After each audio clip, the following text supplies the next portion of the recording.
Preparing live stream live.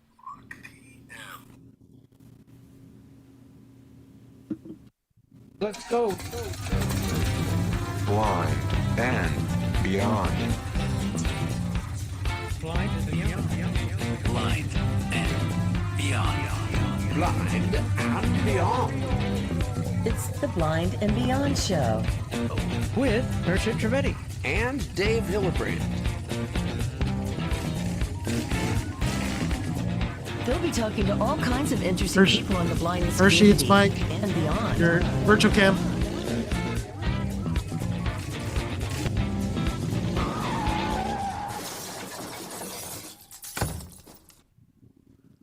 Wow. Zoom meeting. I think we made it. We've made it. Dave, did we really just... Whoa, Dave, we made it. We made Here it. we are, blind and beyond. And beyond. And way beyond, I think. But we've been Hey, working towards this for a while. This is exciting, my friends. Good to have everyone with us. It's going to be a momentous occasion, and going to have lots of fun tonight with some very special guests, Michael Golder, as well as Chris Sacka, and a special thanks to our buddy Mike Latta. They're in the background, twisting Mike, knobs man. and Yeah, doing man. cool stuff. Technical director, producer, good friend, just a great human being. So thanks, Mike, for helping us with the visuals because, again, the title says it, right? Blind. And hopefully we'll bring them beyond pretty soon. Oh, So, yeah. I've got to say one thing really important. Yeah, go ahead. This is super important because, blind and beyond. Well, the first thing people are going to be thinking is, no, it has nothing to do with window coverings. There's blinds. It's not blinds and beyond. It actually is people with vision difficulties. That's the blind part. So, yeah, in case you wondered, it has nothing to do with installing blinds on your window. So, just wanted to make sure that that's perfectly clear. But we've got some exciting stuff and coming up. And I cannot wait to talk to Michael, and find out a little bit about him. He's the founder of Blind and Beyond radio show. But first, how about a little bit about Hershi, real quick, because you're the brains of this operation. I say. Am I? So. Yeah. I mean, shouldn't we all put our brains together? I mean, that's how I feel. Well, we're trying. To be fair, Dave, I mean, it's, I think, all about teamwork, right? This audio video world that we live in, well, how do we make it cohesive for everybody from whatever generation that we come from? Loading page. I know for me specifically, I feel that coming from a visual world, because I had sight growing up, and losing my sight as it kind of slowly is going, to understand the world perhaps with no sight is I think, a gift. What do you think? How do you see? Well, certainly is going to be a different perception of things, and I'm totally blind myself, and I could see a very small bit when I was younger, but now I'm totally blind, so I've got a different angle on it than let's say someone that went blind later in life or whatever. Right. So. And it's as we were talking about tools, or I mean, we're here coming to you on live on YouTube, right? We're like, what is this thing called YouTube? Well, it's a way to connect. It's a way to connect for all of us because, for one, I'm talking to, I don't know how many multitude of people are out there. I mean, I'm paying attention to you guys right now, so I'm not going to go click around, tap, tap, tab, and not pay attention to you, my audience. And the thing is how we've learned is from trial and error. Dave specifically is into a lot of his music talents, is where I find just amazement and talent. We can't stop talking about what he knows how to play on guitar to, we'll kind of freak out my own friends like, hey, yeah, my buddy's using Reaper. Hey, Hershi, do you know that that's actually a DAW? Uh-huh. Yeah. But maybe, Dave, later on you could kind of tell people your secret, why you use a DAW as a multitude of a Swiss Army knife for you. But It's a DAW, digital audio yeah. workstation. Just look at for me those, again, technical headed. Sorry, guys. Sorry. for those interested.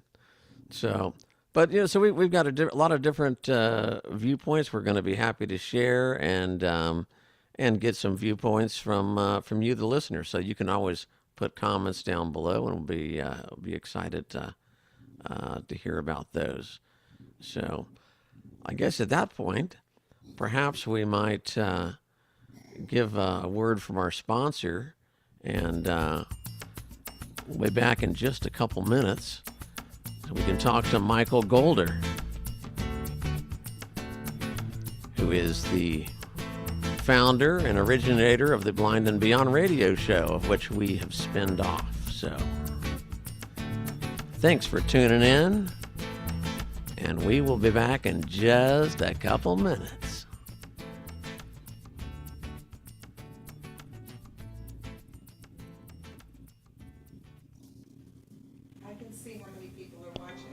We all know the stories.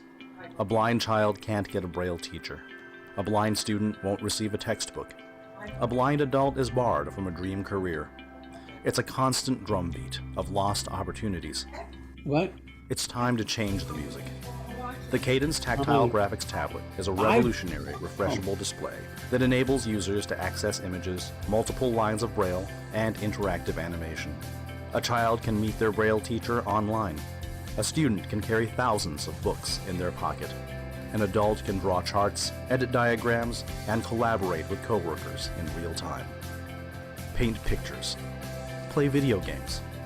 Watch baseball. Create new content and send it out into the world. Learn and live at your own pace. March to your own rhythm. To learn more about the Cadence Tablet, visit cadencetablet.com. How can I share? I'm watching this live. Lynn! I'm looking for the lid to the container for the tuna fish. I want to put the tuna fish in the container, but I can't find the lids. Michael, the lid is under the toaster oven. Oh, Lynn, come on now. This is ridiculous. What a joke. Lynn, if you would have gotten Mr. Lid, their lids are attached to the containers. This wouldn't be happening, Lynn. All right, Michael, I'll go to MrLid.com and we'll get organized. Thank you.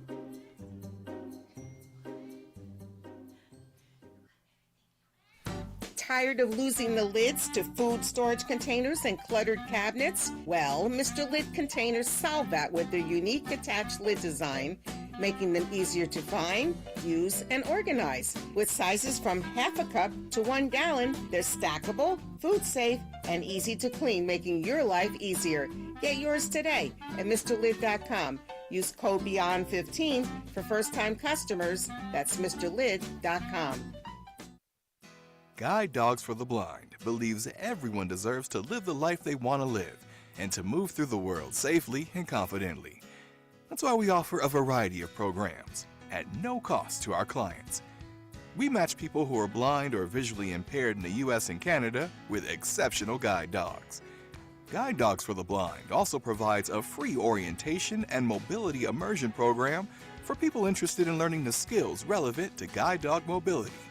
And our K9 Buddy program matches select dogs who are not suited to be guide dogs to be pets for people who are blind or visually impaired, including children and their families and adults of all ages. All of this is made possible by our generous donors and the help of thousands of incredible volunteers. To learn more about our life-changing mission, please visit guidedogs.com or call 800-295-4050.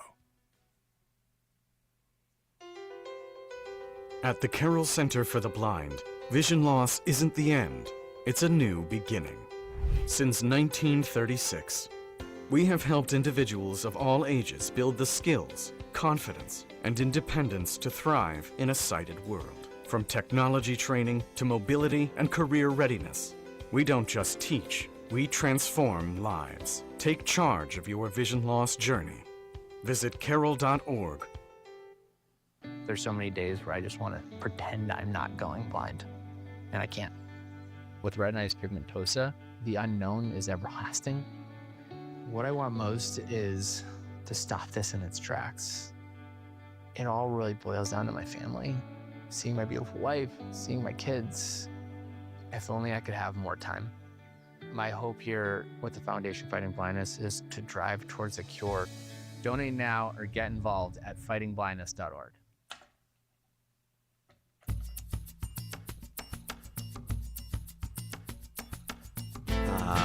Well, we are back. Or we're coming back anyway. It's the Blind and Beyond show. We appreciate you sticking with us. Yes, indeed. Yes, indeed. Welcome back, Dave. We're doing this right. Yes, indeed. We've got some fun stuff coming up. And so thrilled that you decided to join us. We've got a special guest here, and I will let you take it there, Hersh, and introduce our first That's an honor. guest. That's an honor there. Thank the you, first Dave. guest ever. That is such an honor, man. And again, it's been a privilege Drum roll, to be, sorry. Yeah. for sure. Hey, go ahead, please. Pop. Flam tap. Diddle diddle. There you go. But no, laughter aside, I'm honored to even just to be on this show right now. It's because of this gentleman that I get to share my expertise with. Technology, I guess, is what I've been put into, and just who I could learn from as a mentor and a person in our community. But I would like to welcome, ladies and gentlemen, Michael Golder. Welcome to the show. Welcome there, Michael. You can unmute. Are you there, sir? No, Michael is not unmuted at the moment. So we could hear him for a moment, and in fact during commercials, but at the moment he is muted. There you go. There you go. Thank you very much for having me. Thank you, all right. Thank you, Michael. It's all this Good. technology stuff, right, Michael? I mean, hey, but you've made it. I heard your voice, and welcome to Unmute. to the show. You're there. The Monday edition of the Blind and Beyond show, right? Indeed. And so Michael, you are not only the founder of the show of the Blind and Beyond radio show, but Michael was a talent scout for a record label. He was indeed an entrepreneur in the fashion industry and a salesperson, and did a little bit of everything. So if we may, now Michael is blind. What would you say, about 95% blind, Michael? Yeah, I would say about, I'm legally blind, I'm about 95%. I can only see light and shapes. Okay, so I wasn't too far off. So let's go Gentlemen, back. real quick though, how do you guys figure out percentages? Just a total wild guess, pretty much. I mean, Mike, do you with the percentage you gave? I mean, I've always been curious and fascinated. You both did the same thing, and you gave percentages. I just threw it out, because I knew about. Is it how light much you saw. perception? How could we? I can see light perception and I can see shapes. I can't make out who it is. I can't see the bodies, but I can see a shape. I can tell the difference between, let's say, a man and woman and a dog because of the shape. Well, that's important. You would definitely want to be able. You definitely want to do that, just in case. But the bottom line is, wouldn't know one human being from another if they're next to me. I wouldn't know unless they start talking. Right. If my wife, which I'm married, if my wife was standing next to two other people, I wouldn't know her from another person. Gotcha. So unless she was talking. So I know that you went blind later on in life, and we'll certainly be getting to that, because I want to. There's a lot of aspects of your blindness that are different than Hersh and mine. So we'll definitely cover that. But I do want to first start off with your going way back to your childhood, because I know you were not blind then. So where were you born? And maybe just tell us a little bit, tell us who your parents were, and what type of community did you grow up in as a little kid? As a little kid, well, I was fortunate. I was born in Brookline, Massachusetts, which was basically part of Boston, Massachusetts, in St. Elizabeth Hospital. My father was a lawyer, and my mother was a housewife. My father was born outside of Boston in a place called Chelsea, Massachusetts, and his parents lived in Chelsea. My mother's side of the family all lived in New London, Connecticut, and my mother's side of the family was a huge family, 350 strong, all cousins, huge family. Wow, And that's great. they were one of the biggest families in New London, Connecticut. So everybody knew the family. When I was 3 years old, we moved from Boston to Philadelphia.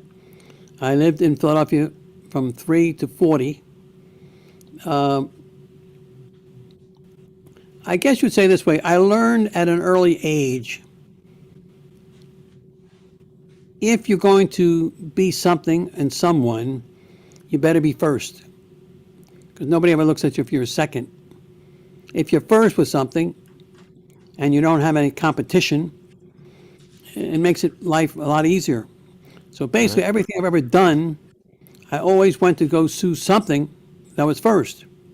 Well, now And have no competition. Well, now let's go back to the and no competition. Starting off when you're in school, so you're elementary through high school. You're in Connecticut. Is that right? Did you have any siblings, actually? Yeah, I have a brother 5 years older, and I have a sister who is, I call her my sister. We're very close. We've been close all our lives. I met her when I was 17, and we basically adopted her. She's an unbelievable human being, and nice. She couldn't be any closer to me than if she was blood. So we were all brought up in Philadelphia. And in Philadelphia, I would travel to New London and Boston all the time. Every holiday, doesn't make a difference what holiday, I was always in New London, Connecticut. And once I was there, once or twice a year, I would travel up from New London up to Boston, which was, at those days, a 3-hour trip. Now you can do it in an hour and a half, but in those days it took 3 hours one way. But I learned from my grandparents what it was to be first. So as a kid, they were building homes behind my home when I was a kid growing up. And I started realizing something, how you make money by getting soda bottles. In those days, if you got soda bottles, you can get a penny for small bottles, and a bigger bottle, you get a nickel. Oh, yeah, we used to do that too when I was a kid.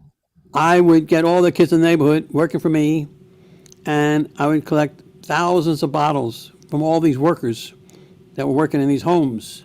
Ah, Hershi, we're finding out the secret right now. His first job, he was head of the pop bottle syndicate. Pop bottles. So what happened was, I learned then you can make more money if you go to the store and buy the sodas for them, and also when they finish, get the soda bottles. So you get a tip, and at the same time get a tip, and then collect the bottles when they're finished with the soda. So we took down orders from the guys, and we had runners that go into the store and get sodas for them and bring it back and give them sodas. And we would then make tips and collect the money from the bottles. Interesting. Okay, so that was the start of the entrepreneur, anyway. It started me with the. Of course, my parents would always laugh at all the things I was doing.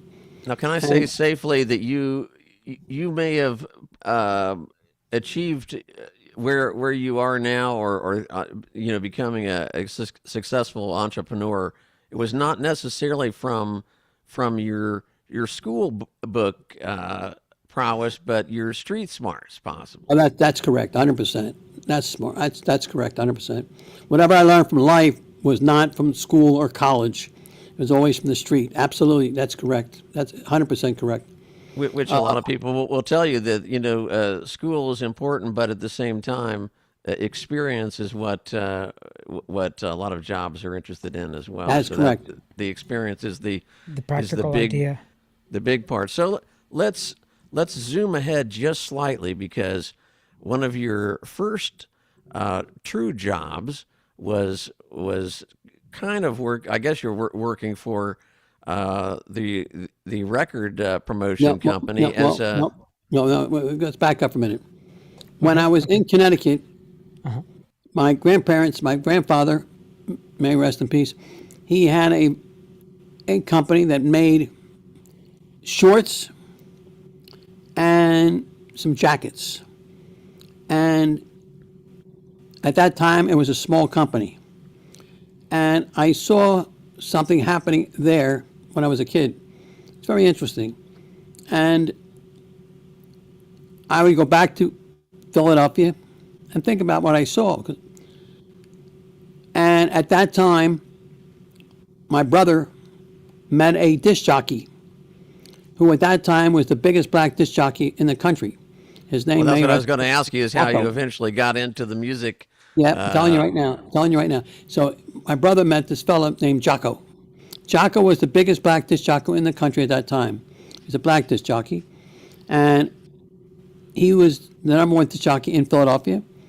And my brother would go there after college every day when I was going to college, and he would help him with the records. But back then, they had what they called turntables, and he needed someone to put the records in front of him, put all the records on the turntable. When he was going to play a record, he didn't want to start looking for it. He would tell my brother a certain record, my brother would look for it, and then put the record on the turntable.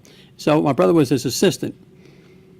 Well, things evolved. Jocko then got a job in New York City, so he was the first syndicated disc jockey on the radio, doing things in Philadelphia and New York and Baltimore, Washington, all at the same time.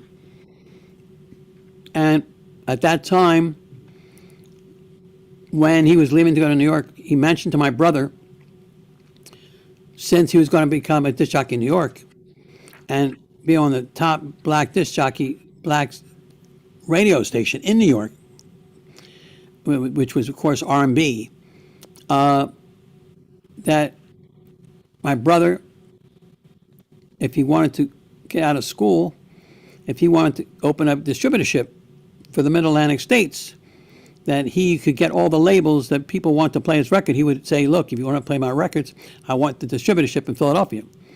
So my brother got my parents, and my parents and my brother went into business, and it was called Mainline Record Distributing Company. Mainline was in Philadelphia. And it became, at that time, it's a different world now to then, but back then, they had all the black labels that were big, except for Atlantic and King. So anybody who wanted a record played on the record labels, the disc jockey with Philadelphia, Baltimore, Washington, if they wanted Jocko to play, and Jocko was the man, he was the number one disc jockey, and he wanted to play all these records, you go up to him and say, okay. So he would say, look, I want Mainline to have the distributorship. And they said, of course. Okay, so Philadelphia, we would get the label to distribute for exclusively in the Mid-Atlantic states, which was, of course, Pennsylvania, which is a number one state at that time for records, other than New York. And you're talking about Delaware and New Jersey, and that's a big territory. And then one day, my brother got involved with some groups, and then he started producing groups. And then we started having hit records. And just to move it along a little bit, one day this man came to Jocko and said he would like Jocko to play his records, and Jocko said the same thing to him. Well, this man was named Berry Gordy Jr., and he was a fellow out of Detroit, Michigan, and my parents became the first distributor for this Berry Gordy Jr., and you would know him as Motown Records. Motown Records became the number one label for black people, that in Atlantic, but Motown had hit after hit with Motown, Tamla Records, and a label called Gordy, Gordy. So he had three labels, Motown, Tamla, and Gordy. And at that time, he got some people by the name of Smokey Robinson, the Miracles, and he had Martha and the Vandellas, and he started getting group after group. And then one day, he had this young kid, 12 years old, had a hit record. Well, it wasn't a hit at that time. He came out with a song called Fingertips. And the little kid came in our distributorship, Mainline, to say hello, ran away to American Bandstand. And I met this fella for the first time. At that time, I was sighted, and he was blind. He was the first time I ever met a blind person. I was the only person I ever met a blind person until I went blind. And his name was Stevie Wonder. And Stevie Wonder came in. At that time, he was 12 years old, and he just, and I mean just, started having his first record. It was out a very couple weeks, and it started to become a smash called Fingertips. And that's how I met Stevie Wonder, and we started talking. And nice young man. He was a young man at 12. He wasn't a kid. Very smart. I've got to interrupt you. One thing that a lot of people may not realize about the city of Philadelphia, and I certainly didn't, is that back in the 50s, especially the late 50s, Philadelphia was not only just a big town, but they essentially, if a song was going to be a hit, it would become a hit in Philadelphia and all of a sudden take off. It really was truly a city, a hit-making town. That's 100% right, and that's why Jocko made it. Jocko made Philadelphia and New York. Both cities became hits. If they weren't hits in New York and Philly, they weren't hits, and especially if it was R&B. If you were a black person and if your hit wasn't big in New York and Philly, you didn't have a hit. And anyway, I was involved as a kid with Mainline. Well, as the story grows, I started going to college. When I was going to college, I'm going back to New London. My grandparents said, "Are you going to stay in the record business or are you going to come with us?" Well, at that time, this little manufacturer was making shorts became, let's just say, a big manufacturer. It went from let's put it this way, from 0 to 10 in a matter of a couple of years, became huge. And they started, and at that time, they became the first, I repeat, the first tennis manufacturer ever, making tennis clothing, and they would make it for everybody. Every Tom, Dick, and Harry they made it for. Wilson, you name it, Catalina, anybody that was carrying tennis apparel, they were making it for. They were selling to other, you know them as brands, and all the brands that had tennis shorts and jackets and shirts that were coming out of my grandparents' factories. And they said to me, we weren't selling retail, but if you want to come with us, we'd find a spot you could own your division. So I decided, you know what, I'll see. I went back to the record business, and at that time, my father said to me, I was talking about getting a car. My father said, well, you can buy your own car, but if you're going to buy a car, you have to sell for us. We need a salesman upstate Pennsylvania. So I said, okay, I'll go buy my car and I'll sell for you. And I would go to work for them during the spring months and the summer months when I wasn't in college. I was off the spring breaks or summer breaks, or after the school, because in college my days were over, but basically about 1 o'clock, 1:30, so I could drive up for a couple of hours and sell for a couple of hours upstate. Okay, Michael, I want you to hold that thought, if you will, because we've got to hear a word from our sponsors here, and we'll be back in just a couple minutes. So, hold tight, grab a cup of coffee, get ready to settle in with us. The Blind and Beyond show will be right back after a word from our kind sponsors. It's the truth. Yes, indeed. Let's take that break. We'll be right back. Yes.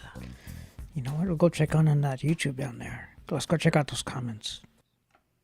Let's. For over 40 years, Lighthouse Central Florida has provided education, independent life skills, job training, and placement to thousands of Central Floridians who live with vision loss and their families. But it's not just people with sight impairment who benefit. The entire community is positively impacted through the productive contributions of skilled Lighthouse Central Florida graduates. Call Lighthouse Central Florida today, 407-898-2483. 407-898-2483. There's so many days where I just want to pretend I'm not going blind, and I can't. With retinitis pigmentosa, the unknown is everlasting. What I want most is to stop this in its tracks. It all really boils down to my family, seeing my beautiful wife, seeing my kids. If only I could have more time. My hope here with the Foundation Fighting Blindness is to drive towards a cure. Donate now or get involved at fightingblindness.org. Sign up today for Gleams, Glaucoma Research Foundation's free monthly e-newsletter at glaucoma.org. In addition to learning about current information about glaucoma, new treatments, updates on the latest research findings, and much more, as a Gleams subscriber, you will also be invited to events and webinars featuring leading glaucoma experts. Glaucoma Research Foundation will be hosting their annual Patient Summit in San Francisco on June 12th and 13th, 2026. This in-person event is an excellent way to connect with patients, caregivers, and doctors. Through advocacy, research funding, and public awareness campaigns, Glaucoma Research Foundation is committed to protecting vision and improving the lives of people with glaucoma. To join their efforts and learn more about their sight-saving research programs and essential patient education resources, visit glaucoma.org. Introducing the Zumo Streambox from Spectrum, bringing all your favorite programming together, all in one place. With the Zumo Streambox, Spectrum TV on-demand movies and shows, plus all the top apps come pre-installed and ready to stream. And with the new voice remote, you can easily search across live TV, on-demand, and all the apps to find what you want to watch. The Zumo Streambox also comes with your favorite accessibility options, including audio description, or SAP, and voice guidance with adjustable voice speeds. Best of all, you can say it to play it with Voice Search. The dedicated voice input button allows you to speak into the remote and search for programming by asking for a title, actor, or app. Faster and easier than ever. It's streaming simplified. The Zumo Streambox is the next generation of streaming available to you today. For additional accessibility questions, call the Spectrum Disability Support Team at 844-762-1301 or visit spectrum.net/accessibility. We all know the stories. A blind child can't get a Braille teacher. A blind student won't receive a textbook. A blind adult is barred from a dream career. It's a constant drumbeat of lost opportunities. It's time to change the music. The Cadence Tactile Graphics Tablet is a revolutionary refreshable display that enables users to access images, multiple lines of Braille, and interactive animation. A child can meet their Braille teacher online. A student can carry thousands of books in their pocket. An adult can draw charts, edit diagrams, and collaborate with coworkers in real time. Paint pictures. Play video games. Watch baseball. Create new content and send it out into the world. Learn and live at your own pace. March to your own rhythm. To learn more about the Cadence Tablet, visit cadencetablet.com.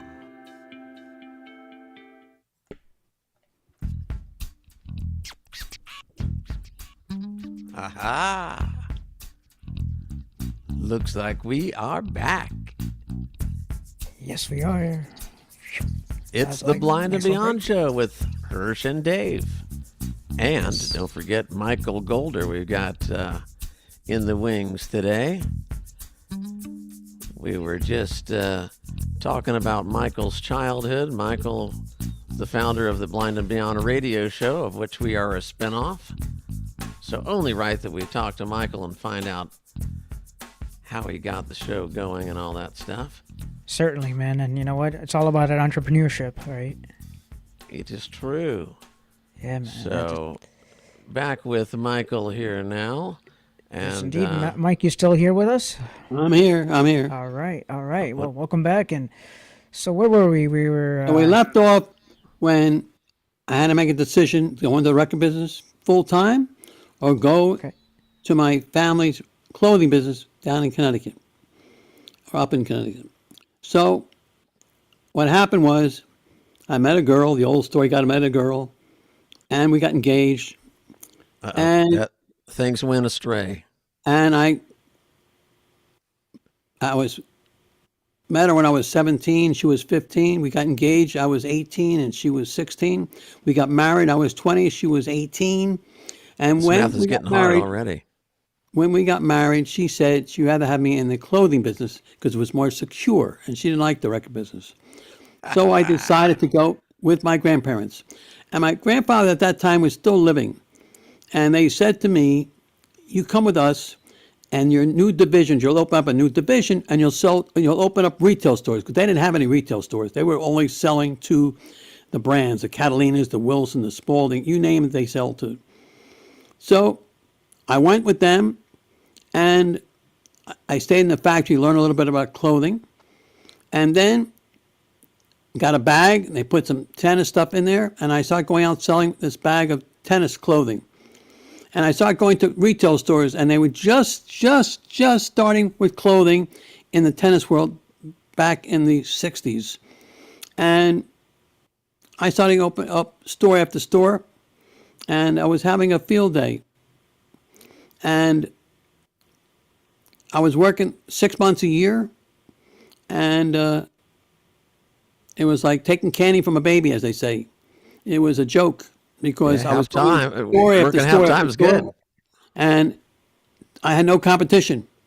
And everybody wanted tennis clothes. And I was opening up, you name the store, we were selling them. From Boston, Mass. to California.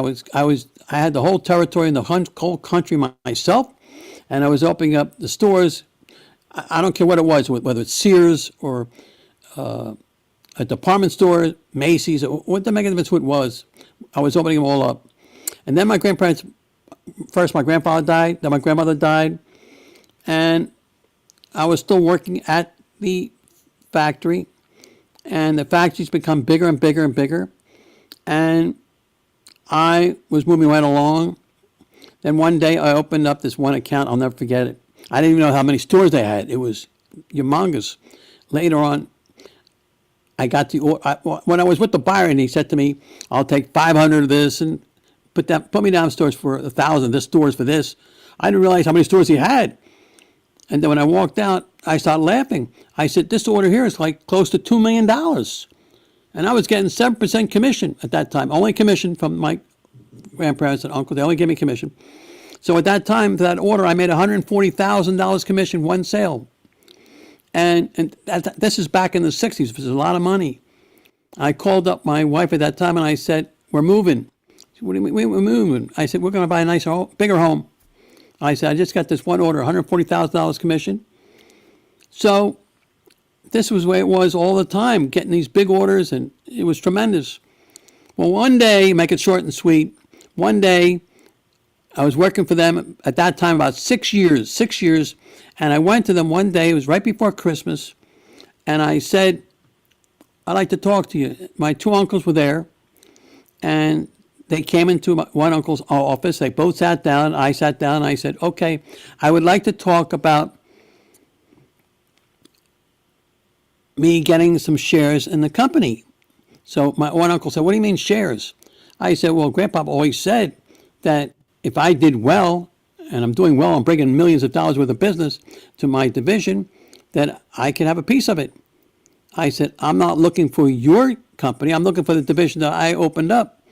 So my other uncle said to my other uncle, "How many shares are you going to give up to yours?" He said, "I'm not going to give up any." Well, he said, "If you're not going to give up any, I'm not going to give up any." So I said to both of them, "What does that mean?" He says, "We're not selling you any shares."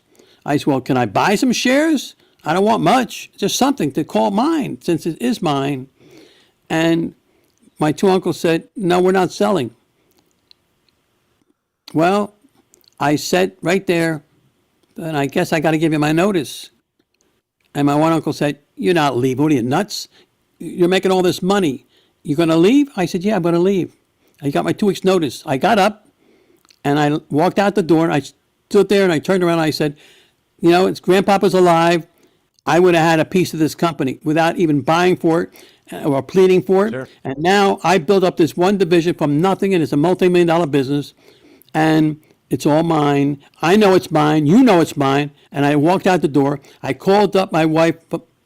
I had to stop at a hotel because in those days there was no there was no, you didn't have cell phones back then. Right. So I had to call up and use the phone. Payphone. And I called my wife and I said to her at that time, I just gave my notice to the Handels.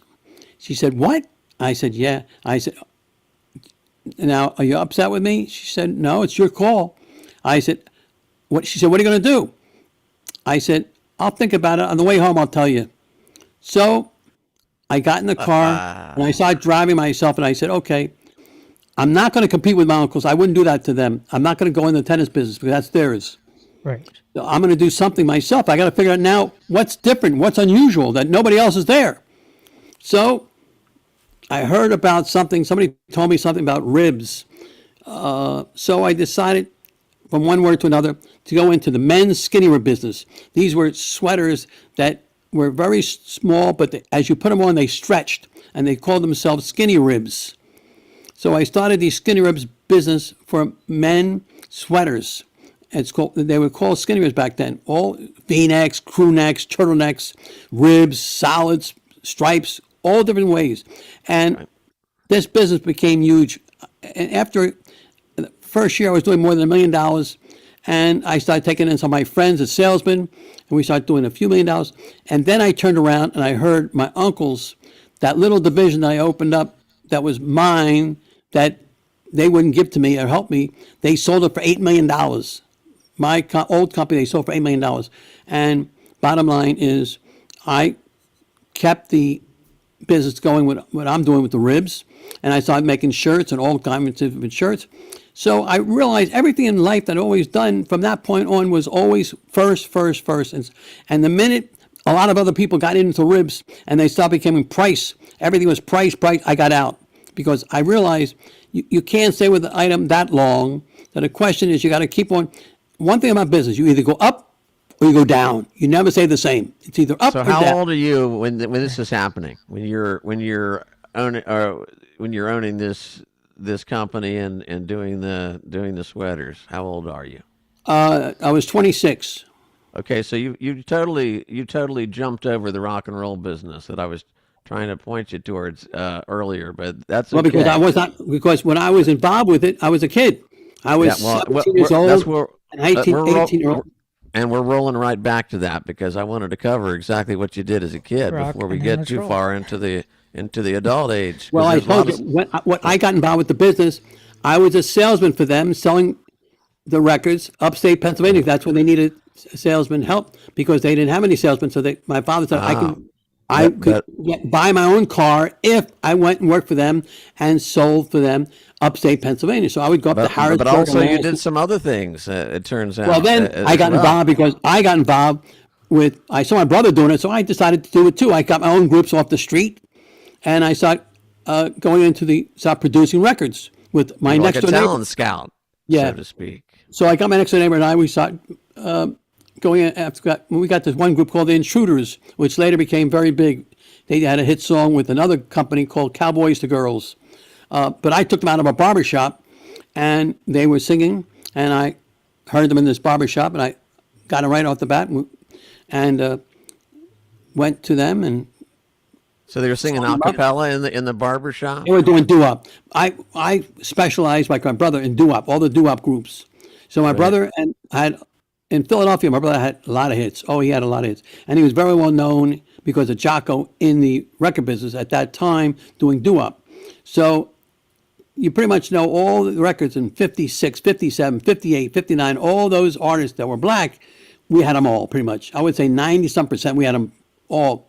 You name the Shirelles, Jerry Butler, Duke of Earl, you name them all, we had them all. And that was on Mainline Records we were talking about. You had them that was the Mainline distributors, but we had other that we produced. Some we produced, some we wrote, some it was every which way we had to come and hit her. It was coming every which way because of Jocko. Every which way, if there was an artist that was black, because of Jocko, we had him every which way. Well, so I want to circle back with this whole thing with the record business because I know that back when you were in high school, you actually used to be quite a dancer. So I wonder if you could explain to us the big show that basically Hold on, put was on the spun show. tons of hits. Well, what happened was, I was very well known in my high school because all these records that we had. And one day I had some of my groups come up to our, it was the auditorium in our high school, and they came to sing, some of the groups. And we had some big records at that time that were big. And I guess you would say I became, people will come up to me and ask me what about the record business and everything else. So then one day, this young man came up to me, sitting next to me in class, and said to me, would I like to go to American Bandstand? I said, well, what are you talking about, what? He says, can you dance? I said, yeah, I can dance. He said, come with me. So I went with him. We went to American Bandstand. He was going to American Bandstand at that time for a couple of months. And let's tell the audience, American Bandstand is... American Bandstand was on every day, Monday through Friday, at those days out of Philadelphia. And I became a regular on the show. And I started doing my splits and everything else, and then I became known as Rubber Legs. So, bottom line is, my friend Sid, his name was Sid Payne, he won the dancing contest. Well, he became second in the dancing contest that year. And the bottom line is, Dick Clark, which was the producer and host of the show, he did not like me. Why? Because Jocko was his competition with Dick Clark. So he knew that I was with Jocko, and the bottom line is, I guess that would say that I could never have the main dance or get involved with anything else because he always basically pushed me aside because I was with Jocko and he knew I was with Mainline. So the only time people really rushed to me is any of our groups from Mainline that came on the American Bandstand, then they start noticing me. But my groups were not on American Bandstand. The bottom line is I became in a distance. Well, to go back, what happened was one day the record business came to a halt. In 1960, let's say 64, thereabouts, the record business changed. Music industry changed. There was something called payola. Congress had a law that the disc jockeys were not allowed to get paid. It was called payola. They were doing. People were paying disc jockeys under the table to play their records. Or like Mainline was in business because Jocko would say, play my records and I'll give you the distributorship. What was the call sign and for you're that? allowed Was to it do like a that. WFIL or someone like that? What? Or who was the call sign of that era? It was like a WFIL for Philadelphia, or No, that what was the biggest the main label. radio The biggest station? was called back then it was called WIBG, Wibbage. Okay. Wibbage, and this black station was called WDAS in Philadelphia, or in New York it was WADO or WLIB. Those are some of the big stations in New York that Jocko was on. And what happened was Jocko got busted from payola. Alan Freed, the number one white disc jockey, was busted. Alan Freed, the great Alan Freed, Right. he got busted. So Alan Freed got busted, Jocko got busted, and everybody in Philadelphia, High Lit, Joe Nagger, they all got busted. The Wibbage almost went off the air because they lost all their disc jockeys, all of them busted. Dick Clark would have gotten busted, except for Well, that's the whole story. He took the most of anybody, but the difference is Dick Clark He was smart because he didn't take any money. Dick Clark, what Dick Clark did, if you heard of Chubby Checker, he owned Chubby Checker. Every hit that the American Bandstand was playing, he did not take money. He took you. So he owned Chubby Checker. When Chubby Checker had that hit, of course, he was behind the scenes. He owned Chubby Checker. And he owned the label that Chubby Checker was on. So bottom line is, they didn't bust Jocko for being part owner with our distributorship Mainline. Mainline was kept intact because he didn't touch Mainline because that was allowed. You could have a distributorship, but you weren't allowed to take money. Dick Clark never took any money that I know. He didn't take any money. Jocko he worked it into the business deal. He made business deals, yeah. So what happened was Dick Clark stayed around and kept everything. Jocko lost everything. And the bottom line is my parents bought him out because he had to leave. and he didn't want my father to be involved with this payola business. But at that time, what happened was Mainline lost their edge. And what happened was the minute Jocko left, everybody started raping Mainline's lines, the lines. And it was like, this one was getting paid off the sales manager for $25,000. They took this label. This one took this label. And what happened was my parents, they didn't know. They were straight, older couple. They didn't know from all this nonsense about paying off this sales manager for this under the table. Sure. And everybody was raping all these great lines that my parents have, all these great lines. In a matter of 6 months, they lost Motown. They lost VJ. They lost all these big lines. They lost because of this. Jocko lost the edge. The So giant edge was payola gone. scandal, which they Right, had and then- no part in, unfortunately, Which- thankfully. And I mean, I feel bad for you. In a way, you didn't get more involved in the record business, but at the same time, it's probably just as well. You managed to avoid the hassle of it all. So what happened was, as I started to say, I got knocked down the first time when my uncle said to me I couldn't have a piece of the company. I got knocked down my first time. Here I was for 6 years building up this company, millions of dollars. Right. And if you said, well, you still got money, that's true. But the difference is my grandparents told me that if you did this, this, and this, it could be yours. Because I have to explain something. You have to understand something. My grandfather had 3 kids, 2 boys and a girl. My mother was the oldest. But in those days, the boys got everything, the girl got nothing. So my mother was the girl. So when you think about something, why should the 2 boys get the business and my mother get nothing? And here my uncle's got the business and I am the son from my mother. That's why my grandparents said, well, we didn't give anything to your mother, but we'll give it to you. If you come on board and you bring us the business, this new division could be yours. I never wanted to take anything from my uncles, what they did. I wanted to take what I did, my division. My division was nothing when I went there. They didn't have $1 worth of business. Yes, it was easy for me to do it, but I worked my tail off 6 months a year. And when I say work my tail off, I wasn't home most days of the week. I was always traveling in California or Chicago or Philadelphia. I was on the plane, traveling here, there, and everywhere, opening it's up sad all when a business like that, when family, you would think would be a little bit more loyal. But hey, we've got to move on a little bit into our story because we're going to run out of time here. So I'll move right along. So I got knocked down the first time. So then we went into the rib business, and the rib business was great. And then what happened was, bingo, I got divorced. I was always traveling and I got divorced. So things happened, evolved. Okay, got knocked down again. I had to get rid of the rib business because it was a whole long story about which I don't want to go involved right now on the radio. I appreciate where you're going, but what I want to do is, because since we are running so low of time, I want to get to the point where you lost your vision, because we're only going to have maybe 10 minutes at the most. So I want to just explain one more time that how I started another business making warm-up suits, and I was one of the first ones in the warm-up suit business, and I was the first one making for blacks in warm-up suits, and that business was unbelievable, making warm-up suits for the blacks. And then Adidas got involved, and then a company called Nike got involved, so I got out of that. So I went into another business. I started making what they call 2-piece sets. I always went into something, try to be ahead of the marketplace, always be one of the first or the first doing it.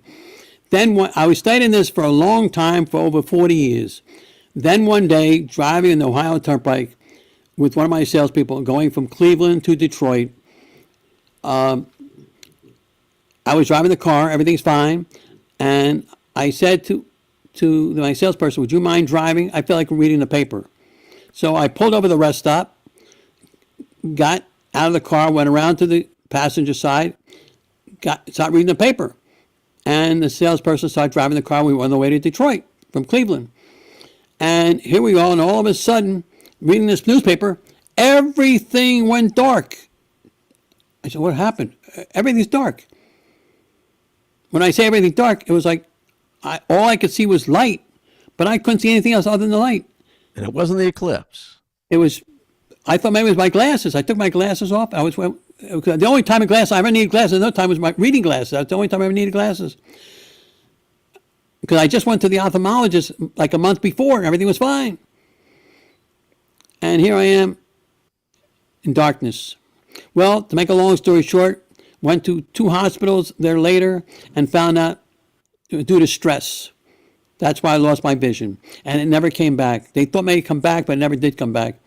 And stress did me in with my eyes, went blind. Stress did me in, gave me cancer. A couple years later, I got cancer. So just to involve how this, what I'm involved with now, the Blind and Beyond, the business I was involved with in the clothing business,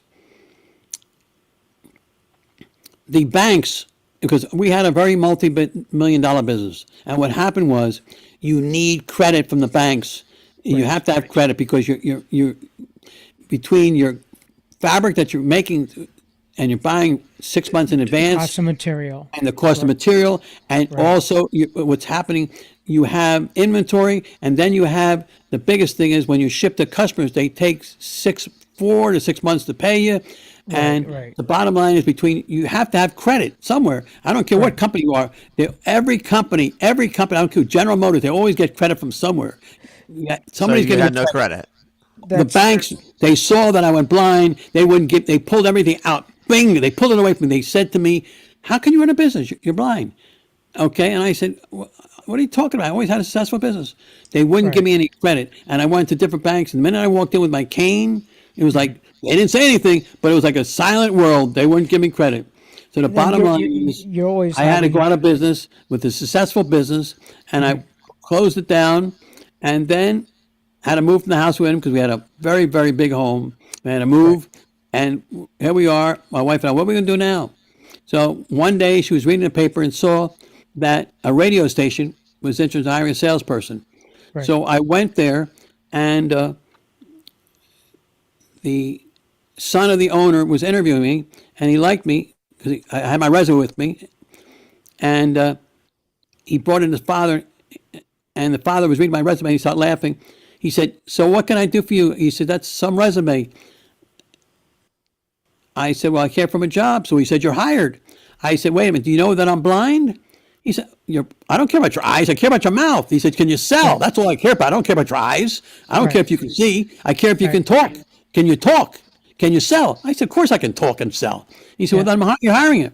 He said, who's going to take you around? I said, my wife. You're getting 2 for the price of 1. My wife decided she'll drive me around to the customers I have to go, but I'll go in myself. And if I have to write an order, my wife will write up the order because I didn't know Braille at that time. And the point is, I was just blind for a short time. I didn't know Braille, so I don't know anything. So at that point, my wife would write up the order. So what happened was that's where we start working. And then I started doing big business with them, and he loved it. And then one day, something happened very negative. These 2 guys in the studio started knocking me because I was blind. And lo and behold, they left the mics on in the studio, and they heard the son of the owner heard everything. He told his father. The father came down, heard it. He fired the 2 guys on the spot, and he said to me, so what can I do for you, Michael? I'm terrible. I'm embarrassed that these 2 guys from employees of me were knocking you because you were blind. Michael, you mentioned a word here real quick, without being embarrassed, because there's one story that Gary, he is one of our co-hosts on the Blind and Beyond radio show on Sundays, and he really was interested. If you wouldn't mind, because I'm loving all these fascinating stories, but if you wouldn't mind, what is this bulldozer story I hear about you? No, wait, let me interrupt because we need to take a short break, and we're going to actually have to intrude a little bit on our good friend Chris Sacka's time. So hopefully he'll understand and give us just a couple minutes for this next hour. But hold that thought, because I do just that one story. I've heard it a lot, Dave. I'll let you get back to the ads, and we'll we've meet got you right back. Lots of good stuff. We want to get Michael back on here again to try to talk about some of the little side stories. But let's take a word from our sponsors here. Lynn, I'm looking for the lid to the container for the tuna fish. I want to put the tuna fish in the container, but I can't find the lids. Michael, the lid is under the toaster oven. Oh, Lynn, come on now. This is ridiculous. What a joke. Lynn, if you would have gotten Mr. Lid, their lids are attached to the containers. This wouldn't be happening, Lynn. All right, Michael. Michael, please. MrLid.com and we'll get organized. Thank you. Surprised Hershi wanted to talk about that. You have a tired of losing the lids to food storage containers and cluttered You're not cabinets? muted, guys. Well, Mr. Lid containers solve that with their unique attached lid design, making them easier to find, use, and organize. With sizes from half a cup to 1 gallon, they're stackable, food safe, and easy to clean, making your life easier. Get yours today at MrLid.com. Use code BEYOND15 for first-time customers. That's MrLid.com. Figuring out what comes next can feel uncertain, especially for teens and young adults who are blind or have low vision.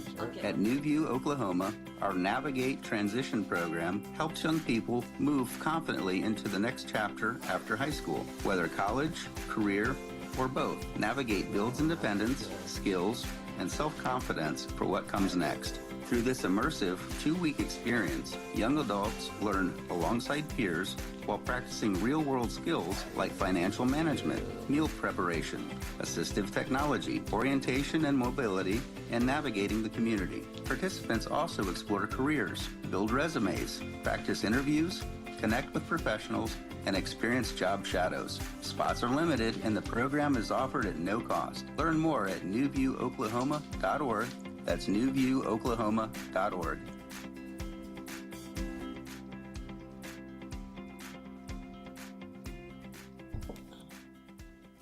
Guide Dogs for the Blind believes everyone deserves to live the life they want to live and to move through the world safely and confidently.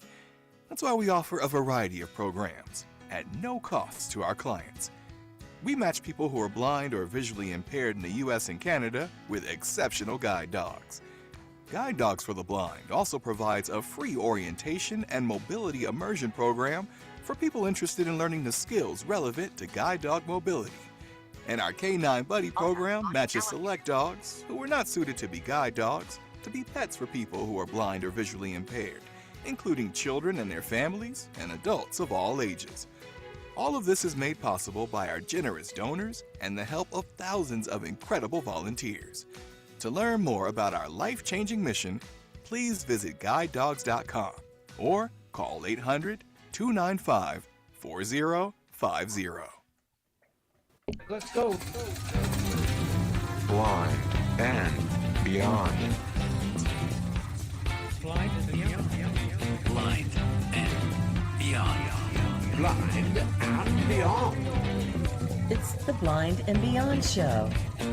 With Hershi and Dave and Dave Hillbrand. They'll be talking to all kinds of interesting people in the blindness community and beyond.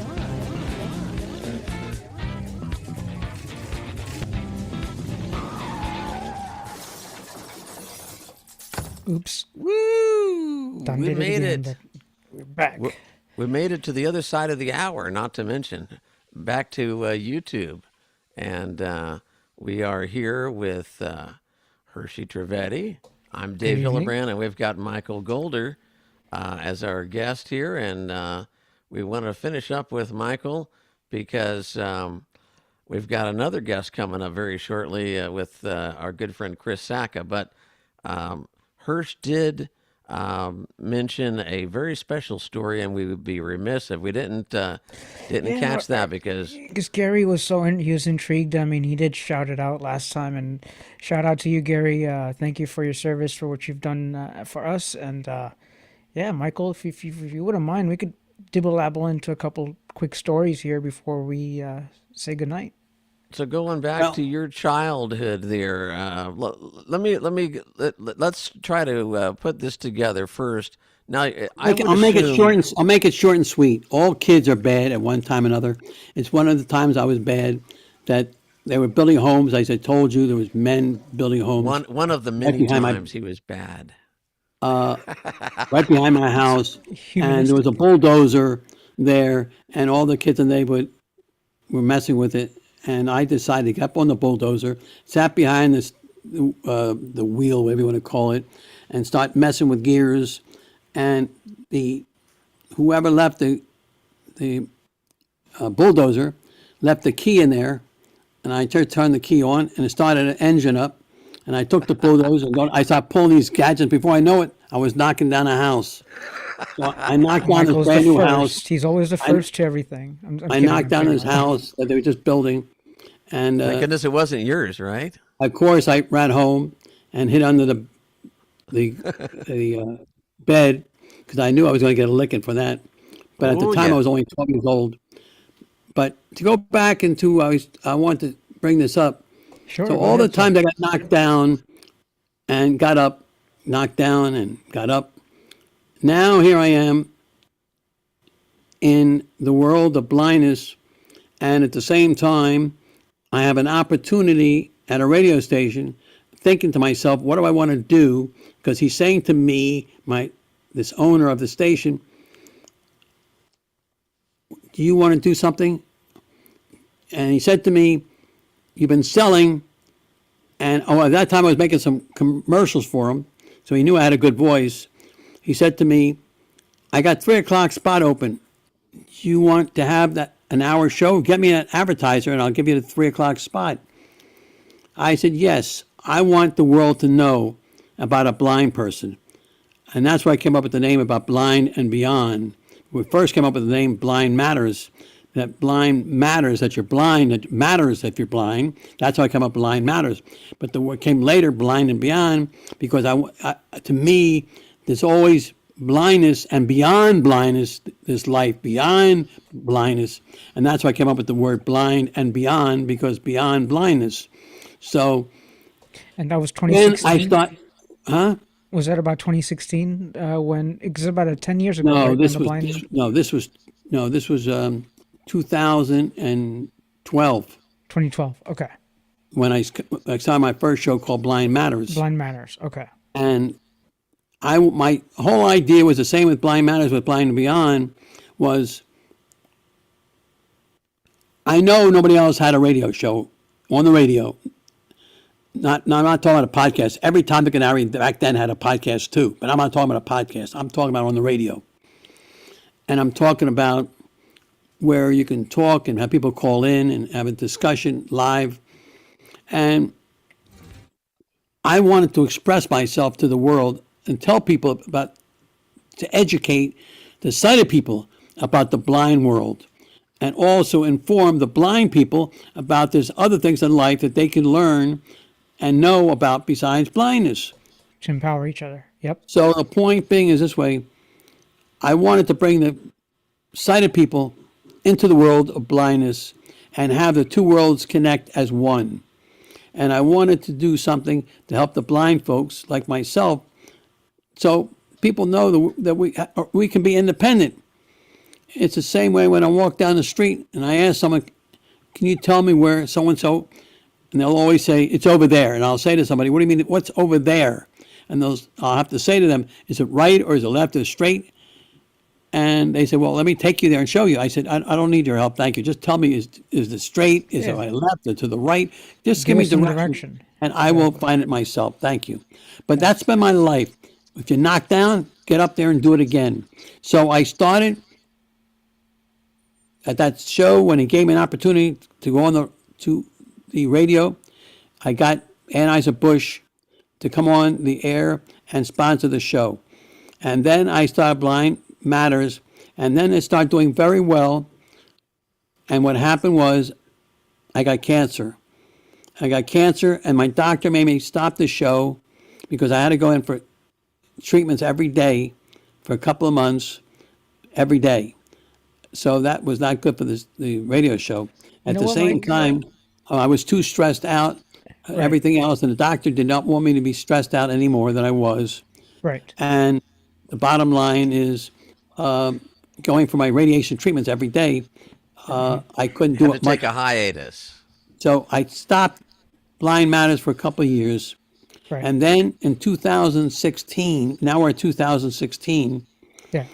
I decided one day to start a new program called Blind and Beyond, which will be a nonprofit.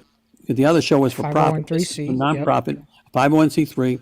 And I went to the Lighthouse, Central Florida, and I asked them, would they like to sponsor the show?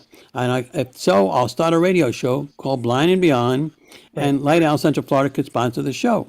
Well, And that's how it all Mike, started. They got to sponsor the show under Blind and Beyond. to take where I you heard your see- voice first, Michael, I actually was working at Lighthouse around 2012 or so at Lighthouse, and I remember listening to the very first few episodes of Blind and Beyond show. So, when we look at what we've talked about this evening, it's been like this full circle movement. But what I want every age group to understand is about resilience, right? Because yes, we are joking about a bulldozer, but it wasn't that Mike was trying to be bad here with a bulldozer, but it was an imagery, right? When you're put up against the hardest stuff in life, you might have to bulldoze it down and recreate. And the way I've heard Mike this evening is from the fact that he was rubber legs, or he was a dancing machine at the American Bandstand, or if he was, learning from the garment industry. Stress, unfortunately, has taken a bit of the eyesight from Mike, but I don't think Michael's lost any vision at all. Ever since I've known him, at least, he's, if anything, given us a vision to look at from our historical past to where we're coming from, and where we're trying to go with this. Today, we're on YouTube, and again, you get knocked down, you get back up again. We were looking at the fact of record labels and looking at the whole industry. Some of these things might have been easy. We've learned from the stories, such as Jocko and others that you've shared, Michael. And again, it's a privilege to have you as our very first guest on the Blind and Beyond show. And I really do appreciate your time. And again, you're more than welcome anytime if you feel up for it. Please, come on board. Maybe we might gotta take get a you Lynn back, and for sure. see what Lynn's up to. Maybe, because she has to deal with all of us. And again, we had a pleasure to have you on board. And thank you so much for sharing not only your stories in depth, but being just so raw and real with our audience. So thank you so much. We know Michael. Lynn's got some stories for us. Thank you so much for having me. I just want to leave you with one thought. Sure, one go ahead, thought sir. only. Please, As I did on Blind and Beyond radio show just about a month ago, and people said it was a very good show.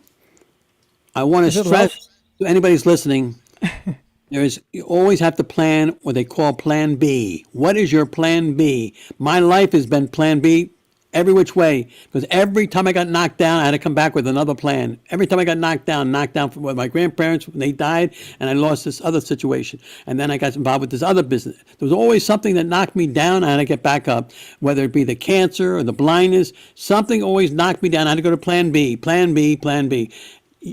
Everyone in life has to have a Plan B, because you don't know what tomorrow is going to be. You never know what tomorrow is, and you don't know. Life is it's a journey, and it's how this journey is. I'm on a journey, and the point is you have to live your life to the fullest, but you also have to understand one thing, and that is you always have to have a Plan B. And I'm not just making that up, that's a fact, because the point is people that want to make it, whoever they want to make it to, if you want to have a life that's, let's say, full, it's not about your eyesight. I learned that a long time ago when I lost my eyesight. It's not about your eyesight. It's about your mind. Your mind has to be there.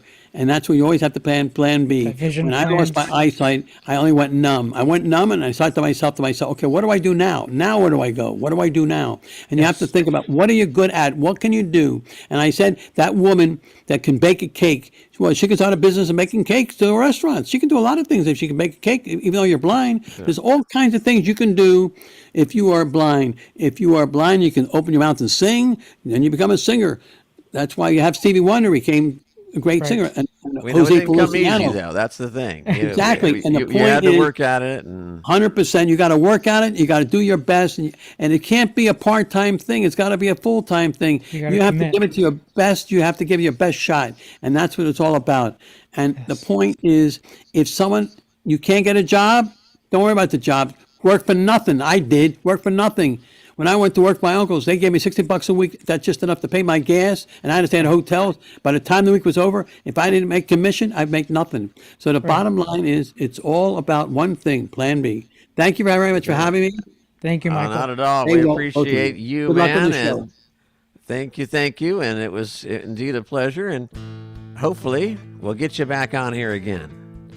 We've got another interesting guest coming up.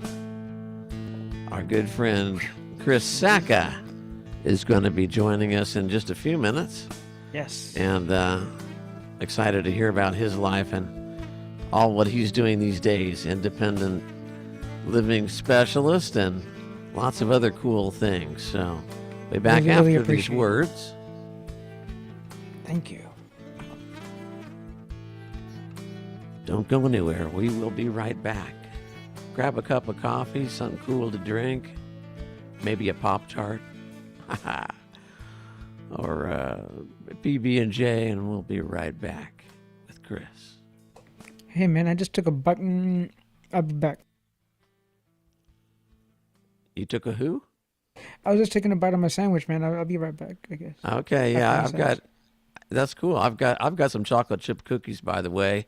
Before I've got to tell the world, I've got a wonderful wife, and she brought me some killer cookies. Discover Oh, the man. Lighthouse Vision That Loss is awesome. Center, where Well, we catch you, empower ladies and gentlemen, after with these short vision breaks. loss to live independent, fulfilling lives. For over 40 years, we provided personalized training, assisted technology, orientation and mobility, job readiness, and life skills. Whether you're looking to master daily tasks, pursue a career, or exploring new technology, we're here to guide you every step of the way. Our supportive community and expertise understand your unique needs and are committed to helping you achieve your goals. Learn more about our programs and services at lighthouseeducationcenter.org. Let's shine the light and help you live boldly with vision loss. Voiceover on 8 Monday. 16 minutes. There's so many days where I just want to pretend I'm not going blind, and I can't. With retinitis pigmentosa, the unknown is everlasting. This is the best my vision is going to be for the rest of my life. It's only going to get hazier from here. What I want most is to stop this in its tracks, to take away that uncertainty. It all really boils down to my family. Seeing my beautiful wife, seeing my kids. If only I could have more time. My hope here with the Foundation Fighting Blindness is to drive towards a cure, to extend my vision for as long as possible, to see my kids, even if it is just for one more day. Donate now or get involved at fightingblindness.org. We all know the stories. A blind child can't get a Braille teacher. A blind student won't receive a textbook. A blind adult is barred from a dream career. It's a constant drumbeat of lost opportunities. It's time to change the music. The Cadence Tactile Graphics Tablet is a revolutionary refreshable display that enables users to access images, multiple lines of Braille, and interactive animation. A child can meet their Braille teacher online. A student can carry thousands of books in their pocket. An adult can draw charts, edit diagrams, and collaborate with coworkers in real time. Paint pictures. Play video games. Watch baseball. Create new content and send it out into the world. Learn and live at your own pace. March to your own rhythm. To learn more about the Cadence Tablet, visit cadencetablet.com.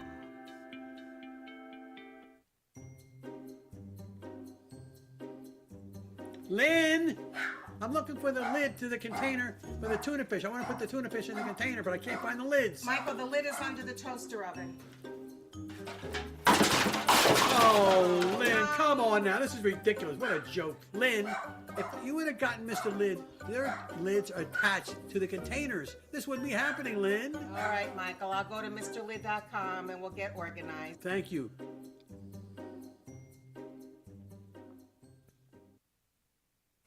Tired of losing the lids to food storage containers and cluttered cabinets? Well, Mr. Lid containers solve that with their unique attached lid design, making them easier to find, use, and organize. With sizes from half a cup to 1 gallon, they're stackable, food safe, and easy to clean, making your life easier.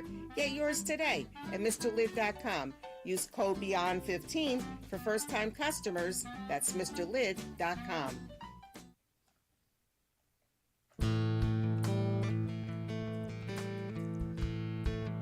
Well, how about that? We are back. We are back. The Blind and Beyond show here on YouTube. Just had fun talking to Michael Golder. And here in the second hour, we're excited to talk to good friend Chris Sacka.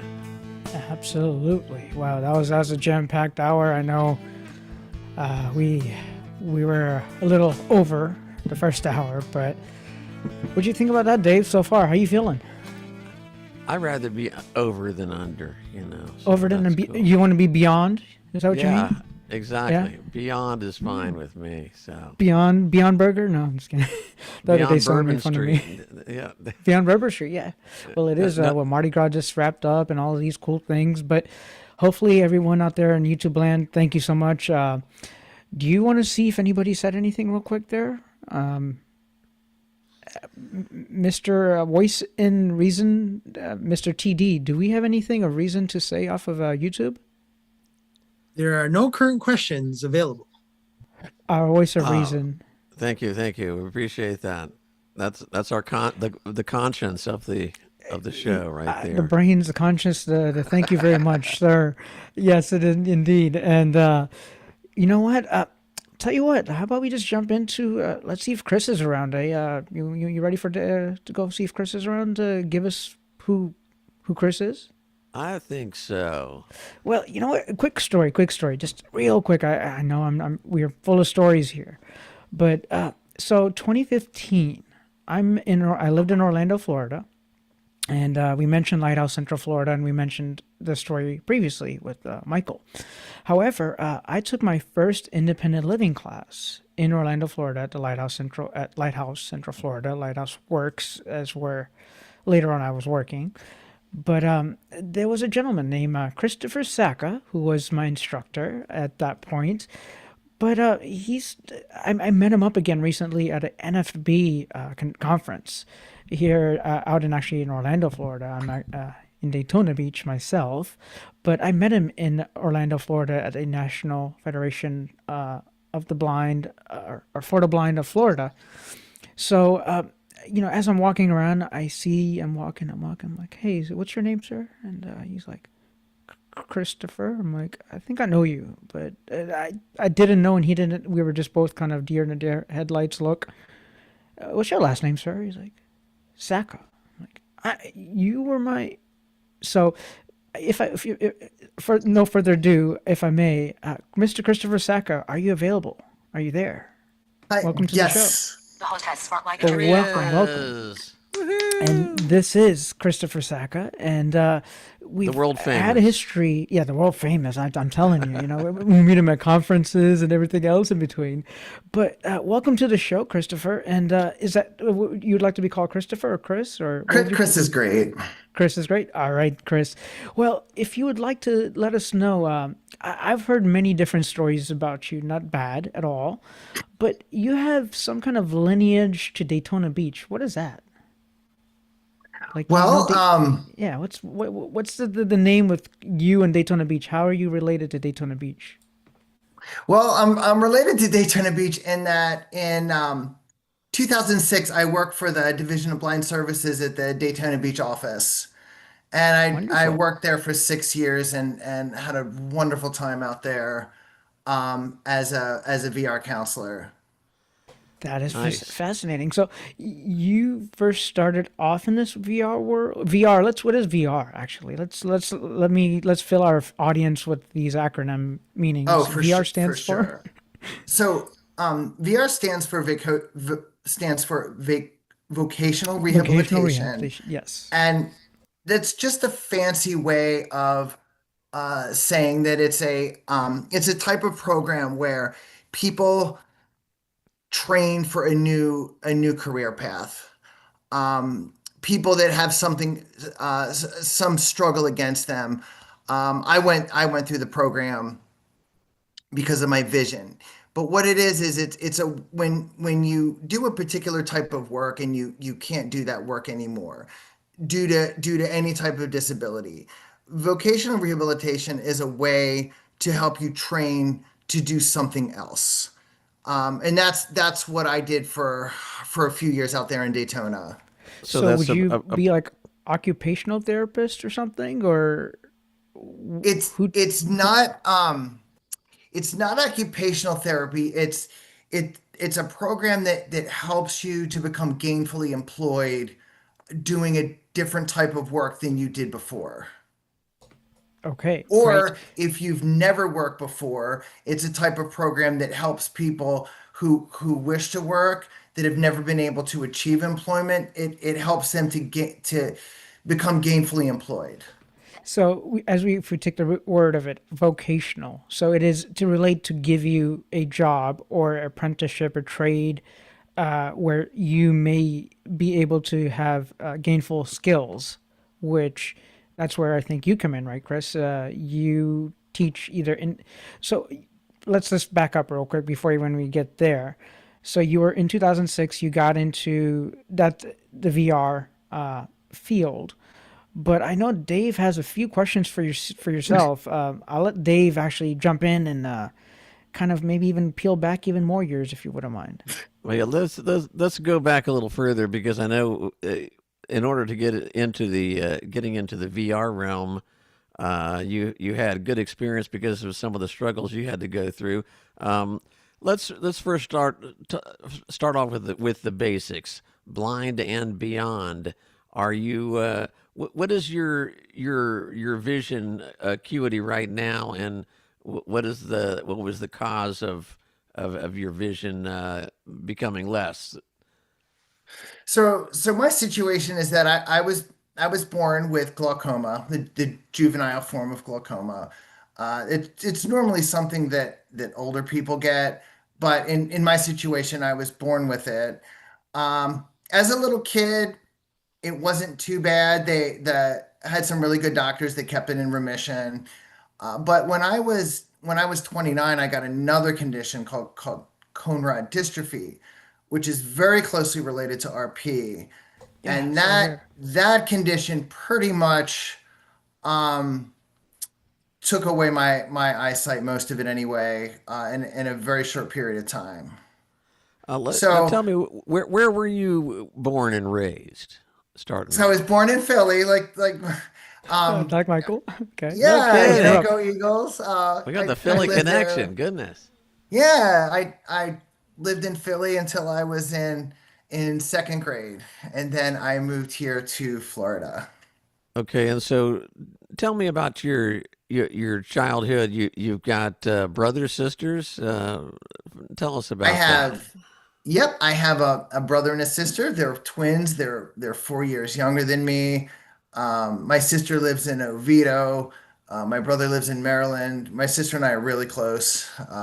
We hang out all the time. Mom lives down the street, Awesome. and yeah, we hang out a lot actually. Out of curiosity, were you the only person in the family with a vision condition? Yes. Okay. Yep. So it's not genetic per se. And how was your brother and sisters as far as being supportive goes when the word was out that your vision was getting worse? My whole family has been the epitome of supportive. My brother, my sister, my mom, my kids have been super supportive. I feel really blessed about that. And we'll be anxious to talk about one of your kids here in a little bit, connected with your new business that you're doing so well with. But before we get to that, when you were younger, and still, I know you had a vision problem, but starting off, you had a couple really interesting jobs, I think, and wonder if you could tell us about. Well, for maybe your first job, and then I know my wife is really interested in your job with the Forestry. So, if you could give us an idea of what you did, starting off. I'd love to. So, as a little kid, I'd say as a first grader, when they did the elementary school thing where you plant a lima bean in a paper cup. Oh yeah. When I did that at that time, being so little, I thought that was the coolest thing I've ever seen. And it is the coolest thing. Agree. It's still cool. Yeah. So as I grew up, I became more and more interested in plants and trees and vegetables and anything green, anything that you could plant in the ground and grow. And so when I got older, when I got in high school and college, I started to study that field, agriculture. And I ended up going to, when I graduated from high school, I went to college for agriculture and studied it. And I loved it. And Where was school? University of Florida. Yay! Go Gators! Go Gators! So not that I'm partial or anything, but go ahead. So I went there. I went there to study. I went there to study agriculture.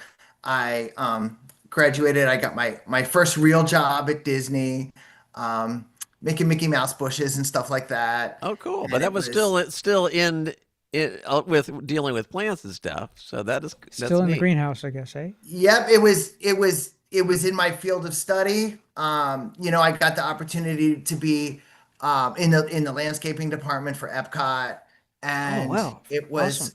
I worked there for a few years, and I had a really good time there doing that. And So then what was your vision like, right, when you were within that realm of Epcot? so when all through most of my life as a little kid and through college, my vision wasn't too bad in that I could read large print and I could ride my bicycle places. I've never been able to drive, but if I had the text close enough, I could read books okay. So low vision, yes, more so than okay. yeah. So out in the field, I could see okay to do that line of work. No problem at all. Taking care of trees and flowers and all of that. I was totally fine doing that type of work.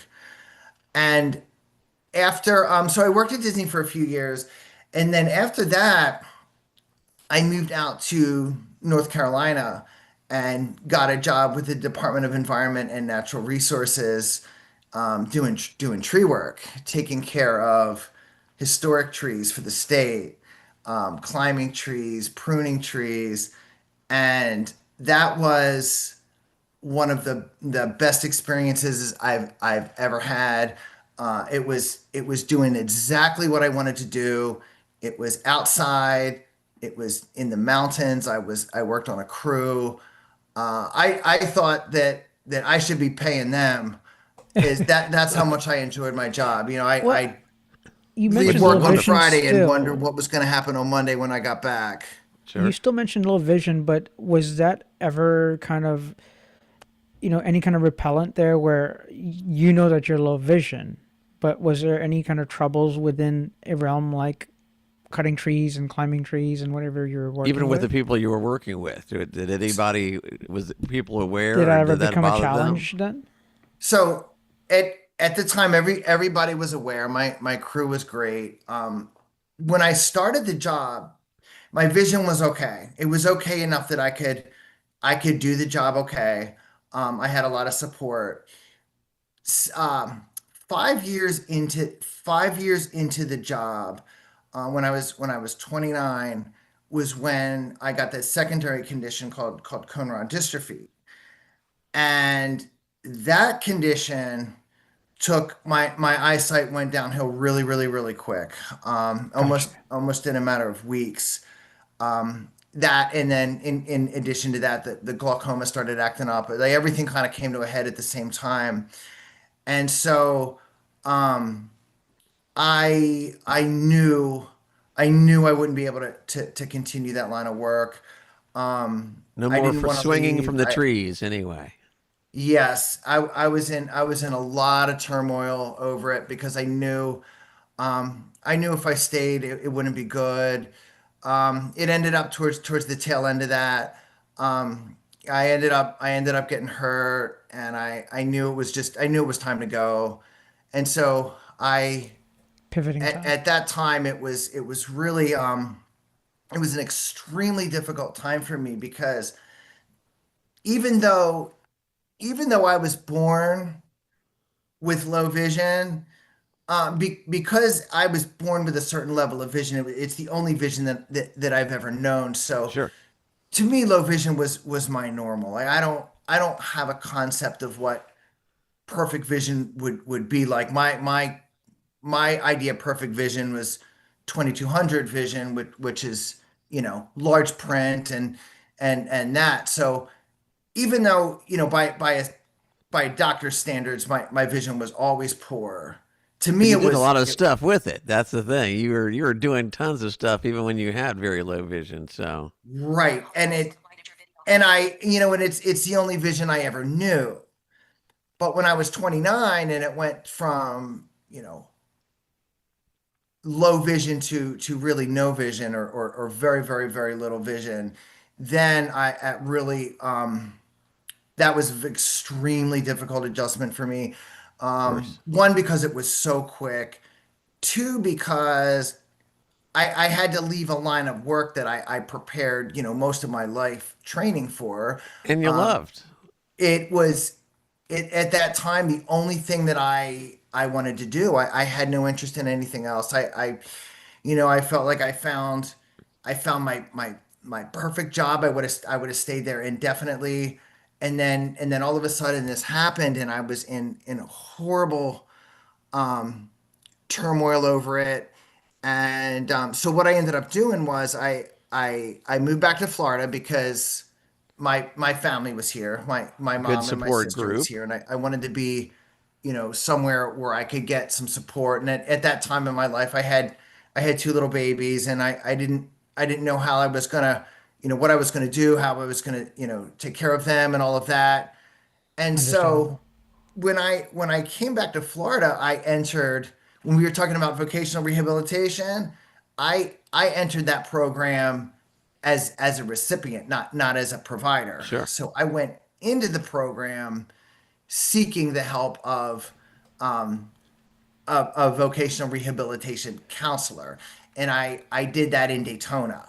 Right. And Which, would you like they say made that? you such a good VR person, is that you had to go through it initially, so you know what other people had to go through. And just I got to experience both. I got to experience both sides of it. Right. and to And ask, you so were going through during, Division of Blind Services on that, right? Specifically, I'm or sorry, was say it that again, Hirsch? were you going when you mentioned vocational rehab, right? So VR, but the organization that you were going through was Division of Blind Services. That is correct.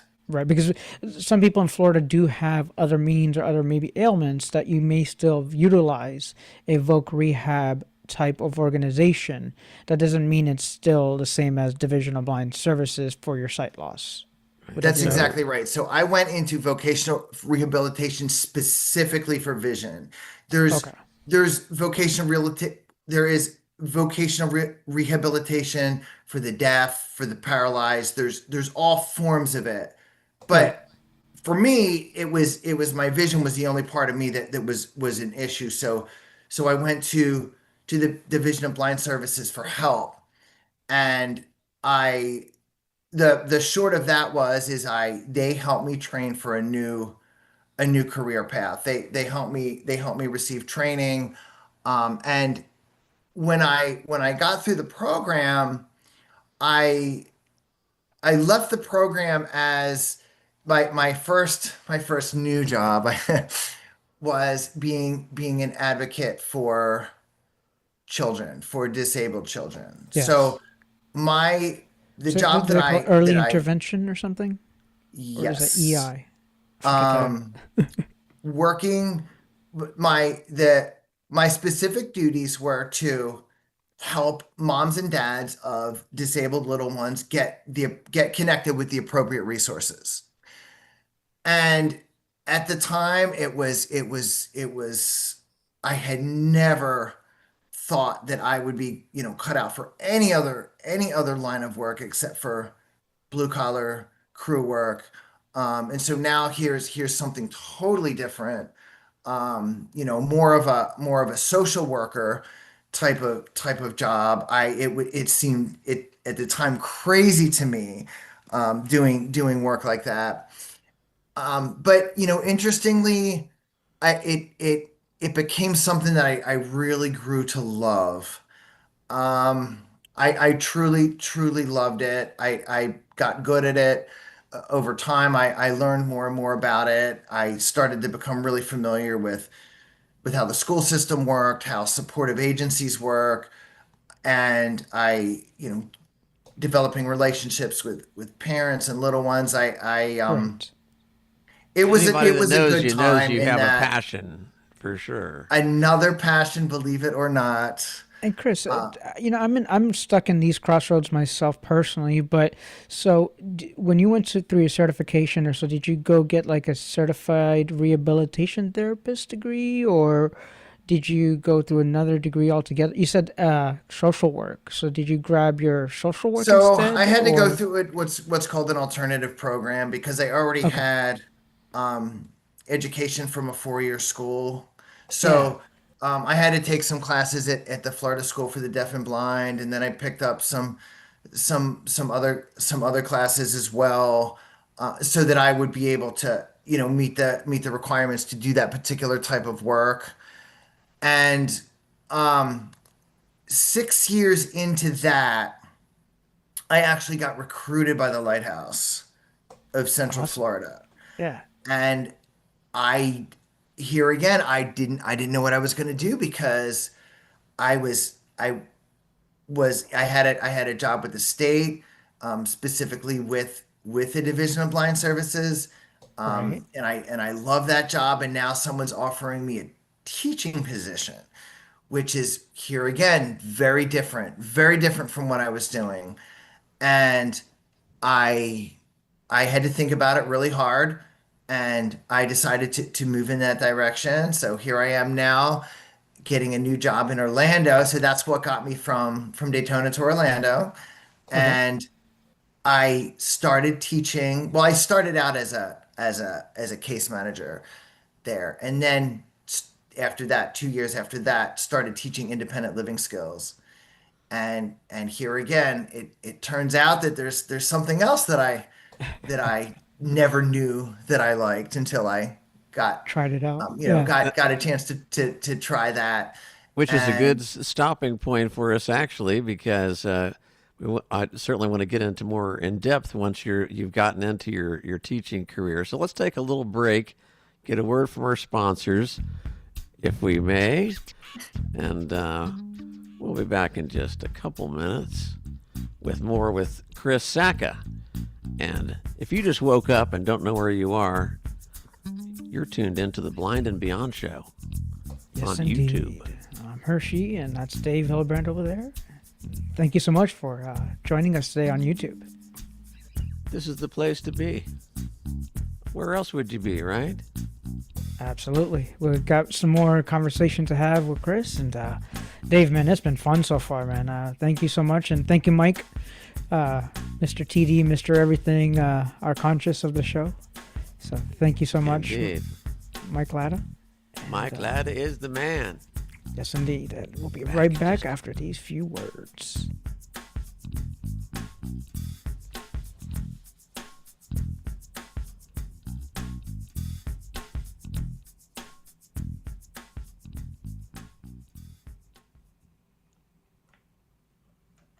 The Carroll Center for the Blind, located just outside of Boston, has been helping people of all ages and stages of vision loss achieve independence and lead fulfilling lives since it was founded in 1936. We lead the nation in providing expert training in orientation and mobility, daily living skills, low vision, assistive technology, educational school-based services, and career development. These services are delivered on our campus, in the community, and remotely, making our reach as broad as the need. Importantly, these life-changing services come at no cost to the individual. At the Carroll Center for the Blind, we're not just teaching skills, we're building futures. To take charge of your vision loss journey, connect with us by visiting carroll.org or call 617-969-6200. Introducing the Zumo Streambox from Spectrum, bringing all your favorite programming together, all in one place. With the Zumo Streambox, Spectrum TV on-demand movies and shows, plus all the top apps come pre-installed and ready to stream. And with the new voice remote, you can easily search across live TV, on demand, and all the apps to find what you want to watch. The Zumo Streambox also comes with your favorite accessibility options, including audio description or SAP, and voice guidance with adjustable voice speeds. Best of all, you can say it to play it with voice search. The dedicated voice input button allows you to speak into the remote and search for programming by asking for a title, actor, or app. Faster and easier than ever. It's streaming simplified. The Zumo Streambox is the next generation of streaming available to you today. For additional accessibility questions, call the Spectrum Disability Support Team at 844-762-1301 or visit spectrum.net/accessibility. Sign up today for Gleams, Glaucoma Research Foundation's free monthly e-newsletter at glaucoma.org. In addition to learning about current information about glaucoma, new treatments, updates on the latest research findings, and much more, as a Gleams subscriber, you will also be invited to events and webinars featuring leading glaucoma experts. Glaucoma Research Foundation will be hosting their annual Patient Summit in San Francisco on June 12th and 13th. 2026. This in-person event is an excellent way to connect with patients, caregivers, and doctors. Through advocacy, research funding, and public awareness campaigns, Glaucoma Research Foundation is committed to protecting vision and improving the lives of people with glaucoma. To join their efforts and learn more about their sight-saving research programs and essential patient education resources, visit glaucoma.org.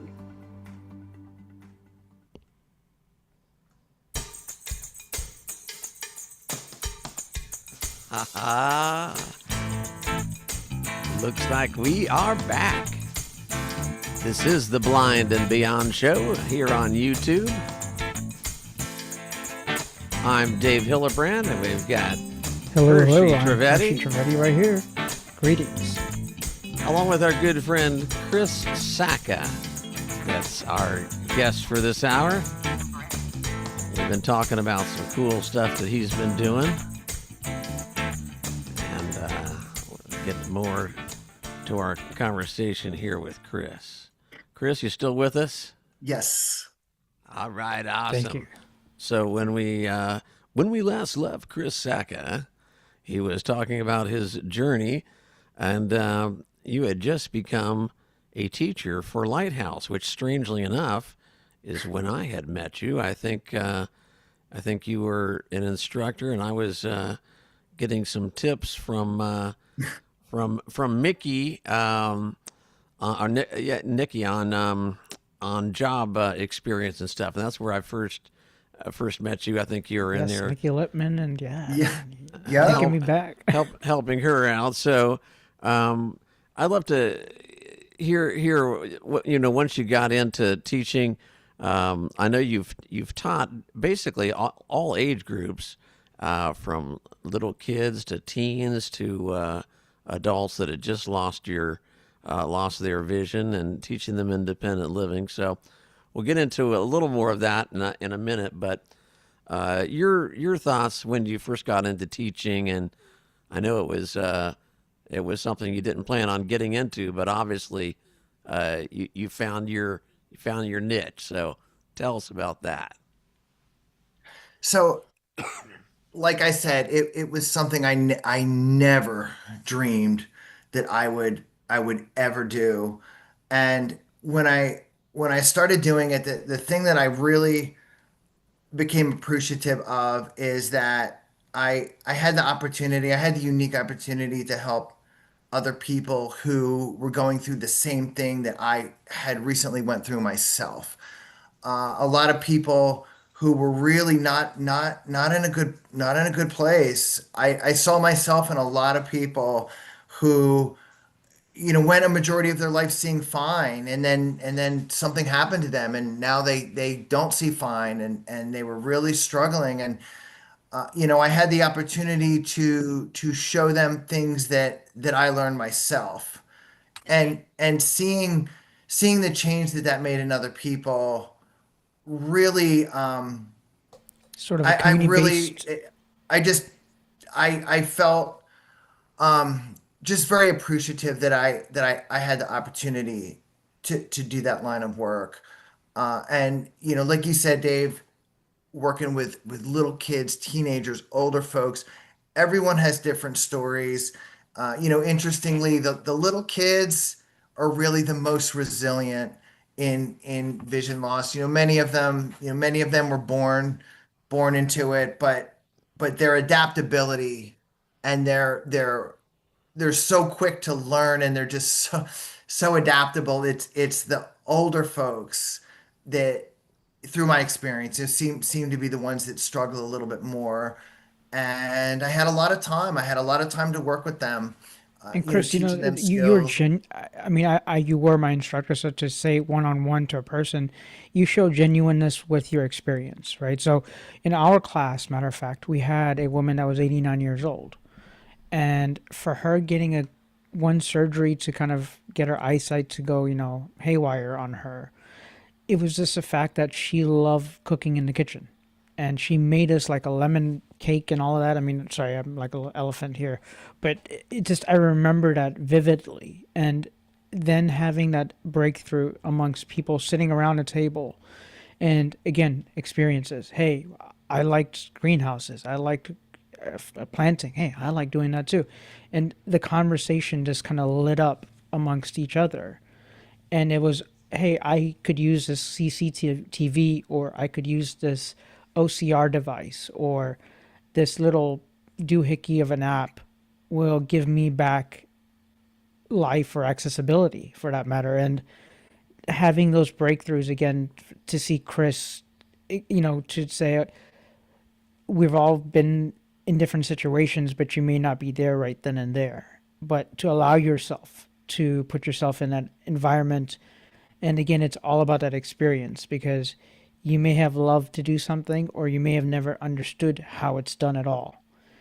Take that experience, I think, is the biggest takeaway I would say, especially to gain independence for your own self. Would you agree there, Chris? Well, I've got to echo something that you had just mentioned, Hersh, and that's about, especially folks that have lost their vision and are not, of course, not used to blindness, and they're thinking they're going to lose the chance to do things that they used to do in life. And of course, Chris had gone through that exact same thing. So, Chris, I just wanted to, how would I say, kind of focus on one of the aspects I think is fantastic that you're doing or have done with independent living, and that's with folks that lost their vision, that used to love to do ordinary things like gardening.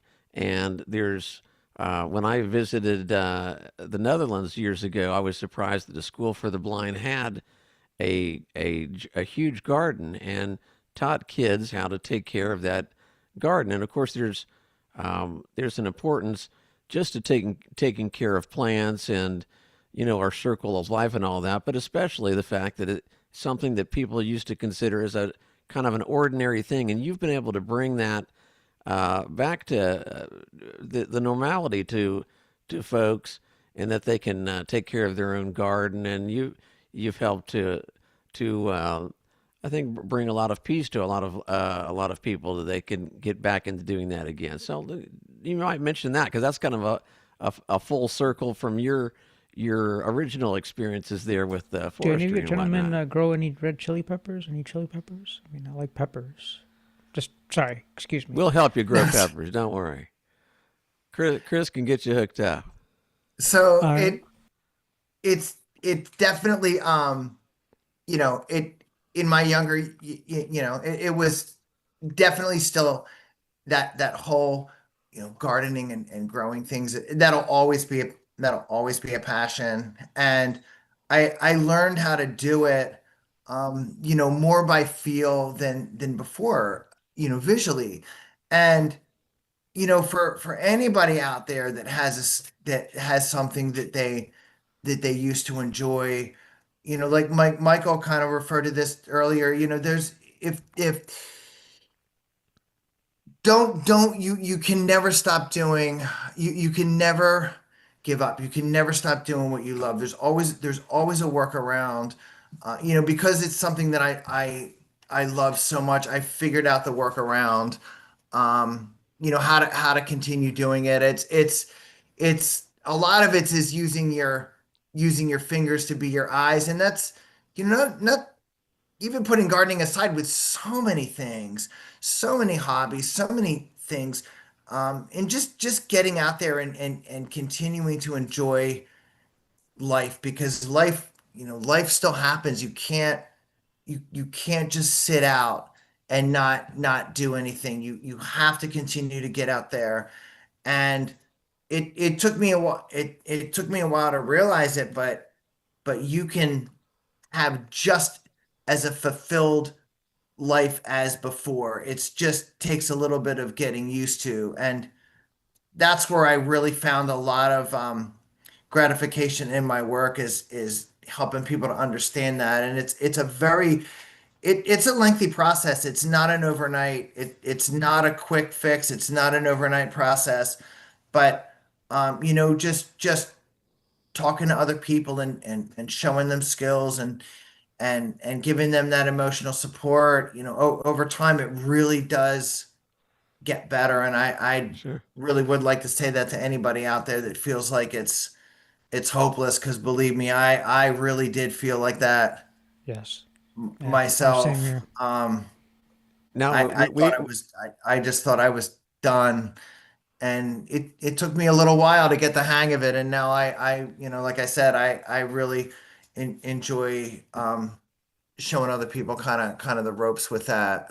Now pointing everybody in the right direction and to show them that there is plenty of life beyond vision loss. And before we run out of time, I want to definitely talk about your business because what a clever Chris name, is an by the way. entrepreneur. Right? What a clever name, though. Seriously. I mean, what's the name of your new business? And tell us a little bit about it, because I know that Holly's not here, but in the conversation at the moment. But tell us about her and quickly tell us about your business and maybe how we can get in contact with you if somebody wants to do that.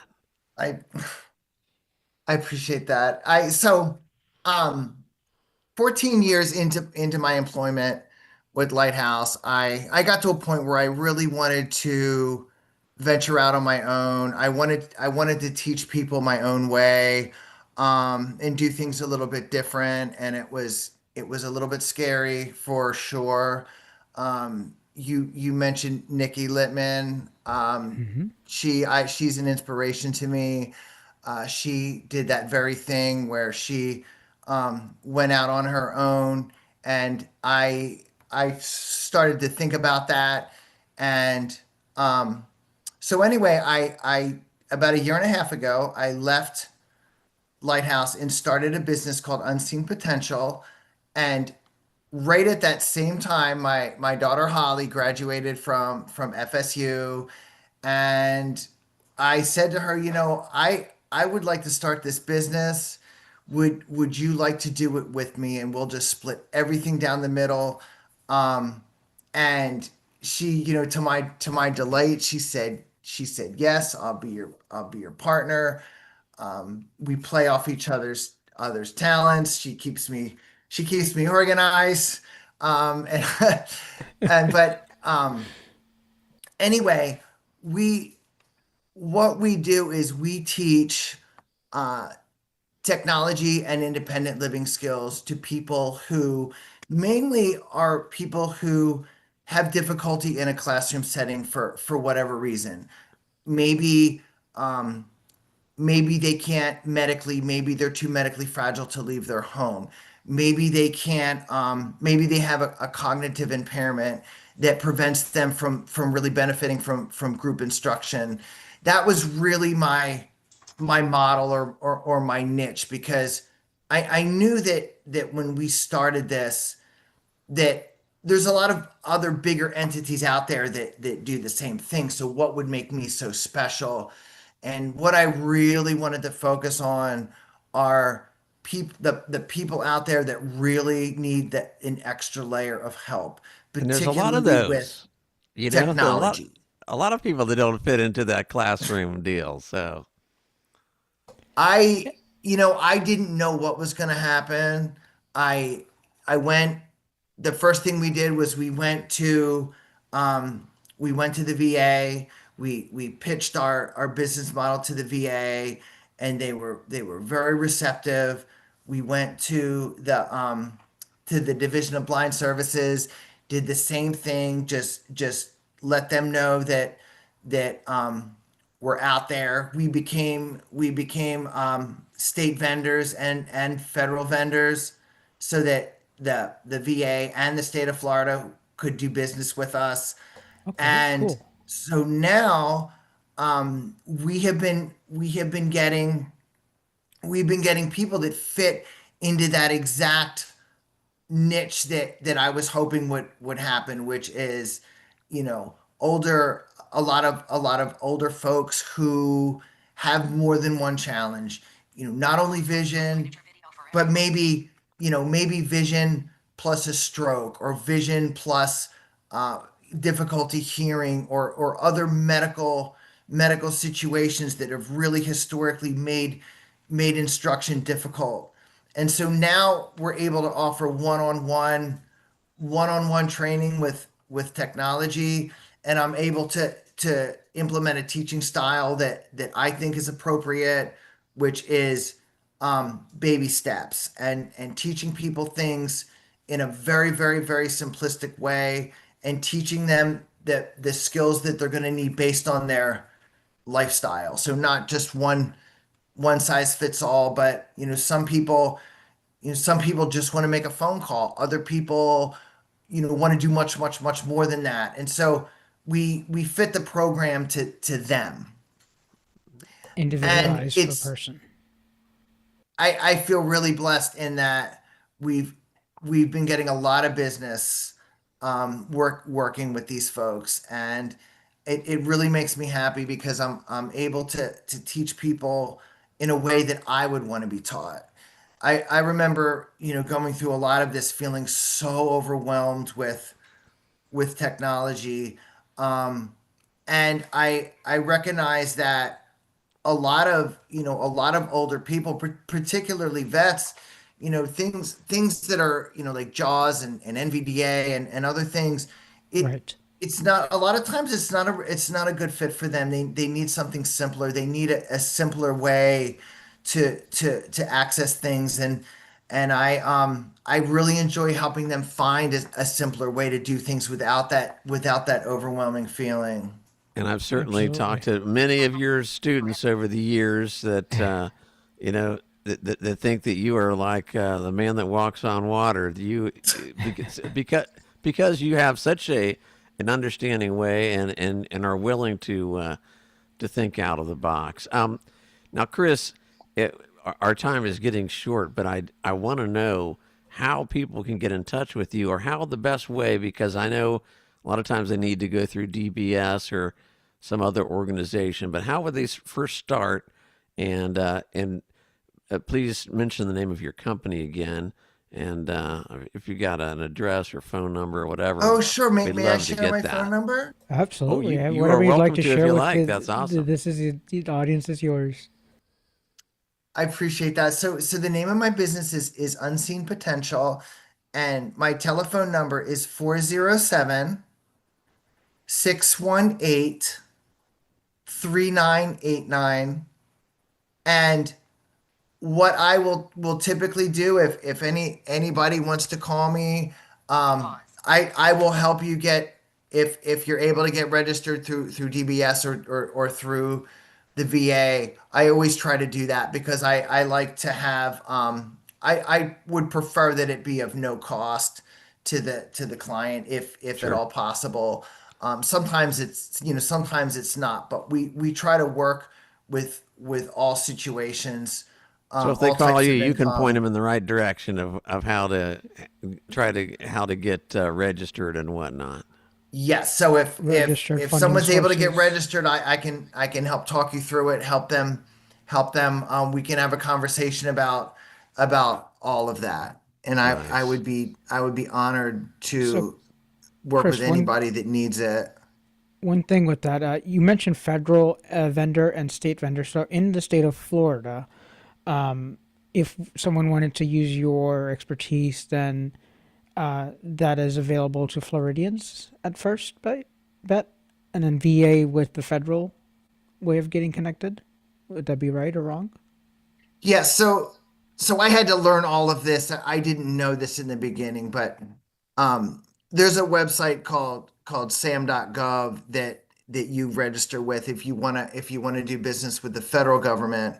And there's a website called My Florida Marketplace that you have to register with if you want to do business with the state of Florida. And it's just a way that the federal government and the state of Florida vets people and background checks people so that when they do wish to do business, they don't have to do all that hunting and checking. They can go to one website, and everybody on that website is approved in their eyes. So That makes sense. it just makes it a lot easier to do business when you're part of that network.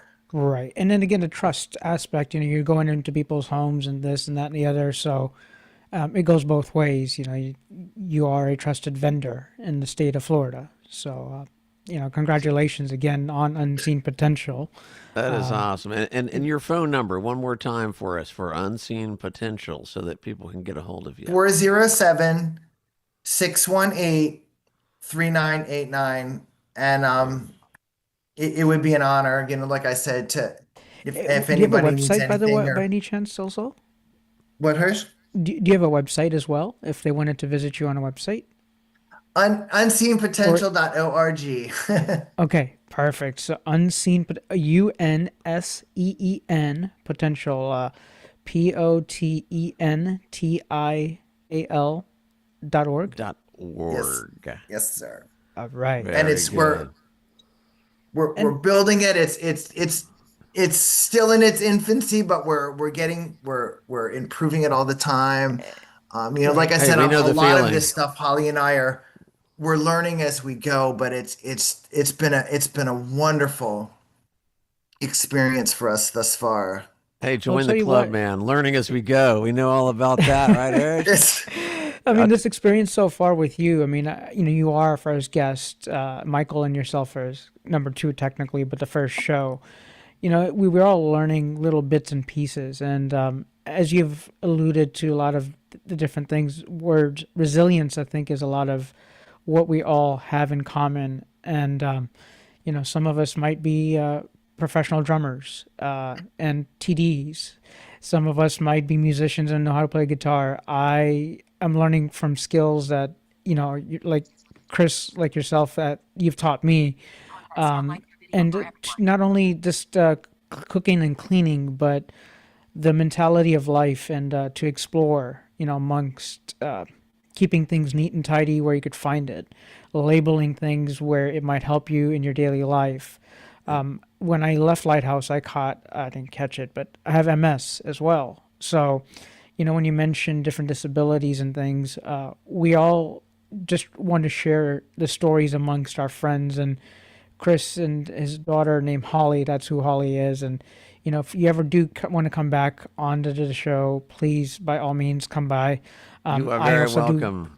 have a Anytime. channel. So, if we want to redo this thing again, I really want to spread the word out there personally for one I've that got a lot would- more questions of Chris anyway. There's plenty more we Right? can be talking about there, dude. So thank you so much. Thanks to Holly, and we would like to get her on one of these days. But hope you have a good And week one more ahead. thing, and- Chris. It would be anything an that honor. is there anything that we left on the table that you want to, share? One last, stage is yours, sir. Oh, for me? Yeah, anything that we left? Maybe there's something that you wanted to share with, you have audience out there, now they're your friends too, So, Well, I anything would, else that you've forgotten or you want to just, You can share? leave a couple teasers that we can use for the next show. Well, the one thing that not that there's ever not that there's ever a great time to be blind or visually impaired, but we're living now in an age where technology has come so far, and I would love the opportunity to talk about. There's so many great ways to access technology, even if you're not techie. And one thing I will leave you guys with, because this is pretty recent. There's an app out there called Aira, AIRA. And normally it's an app that you have to pay for, and you get a volunteer, you get assistance to do various things through a paid employee.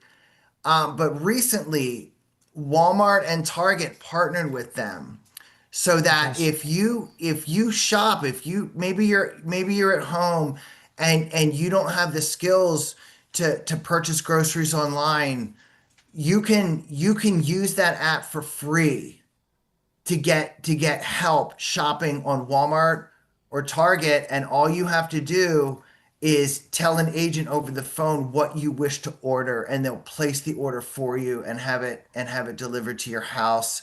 And that's just one of many examples of things that I love talking to people about, because not everybody's techie, and we understand that not everybody understands how to use the internet. It can be extremely overwhelming.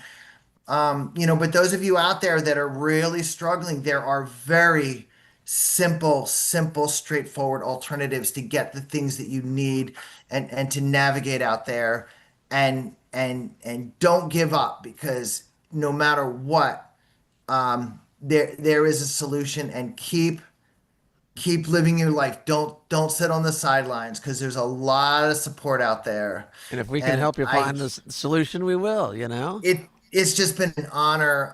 Thank you. To talk Such to a you lifeline. guys today. Thank you. Yeah, absolutely.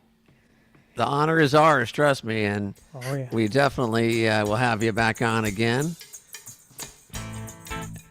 I appreciate it, you guys. Thank you. Thank you. And Hersh and I will be back with a couple closing thoughts in just a minute.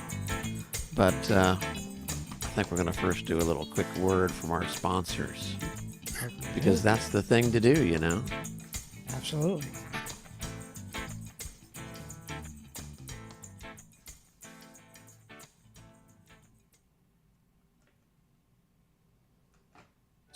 Vision loss often means quietly grieving the everyday things. Making a cup of coffee, reading the mail, cooking for the people you love. The moments that make a house feel like home. When I lost the ability to cook, I felt like I could no longer take care of my family. Through low vision rehabilitation, I learned new ways to cook again, even hosting family gatherings. That truly changed my life. At New View, Oklahoma, we help people rebuild independence at home by focusing on real life. You'll learn meal preparation in our state-of-the-art training kitchen, home safety, medication management, laundry skills, and ways to access groceries and transportation. Instruction happens in your own home or at one of our centers. We also teach assistive and smart home technology, so you can read again, control lighting, enjoy TV with audio description, and stay connected through your phone and computer. Vision loss doesn't take away who you are. You just learn to do things a little differently. Learn more at newviewoklahoma.org. Guide Dogs for the Blind believes everyone deserves to live the life they want to live and to move through the world safely and confidently. That's why we offer a variety of programs at no cost to our clients. We match people who are blind or visually impaired in the U.S. and Canada with exceptional guide dogs. Guide Dogs for the Blind also provides a free orientation and mobility immersion program for people interested in learning the skills relevant to guide dog mobility. And our K9 Buddy program matches select dogs who are not suited to be guide dogs to be pets for people who are blind or visually impaired, including children and their families and adults of all ages. All of this is made possible by our generous donors and the help of thousands of incredible volunteers. To learn more about our life-changing mission, please visit guidedogs.com or call 800-295-4050.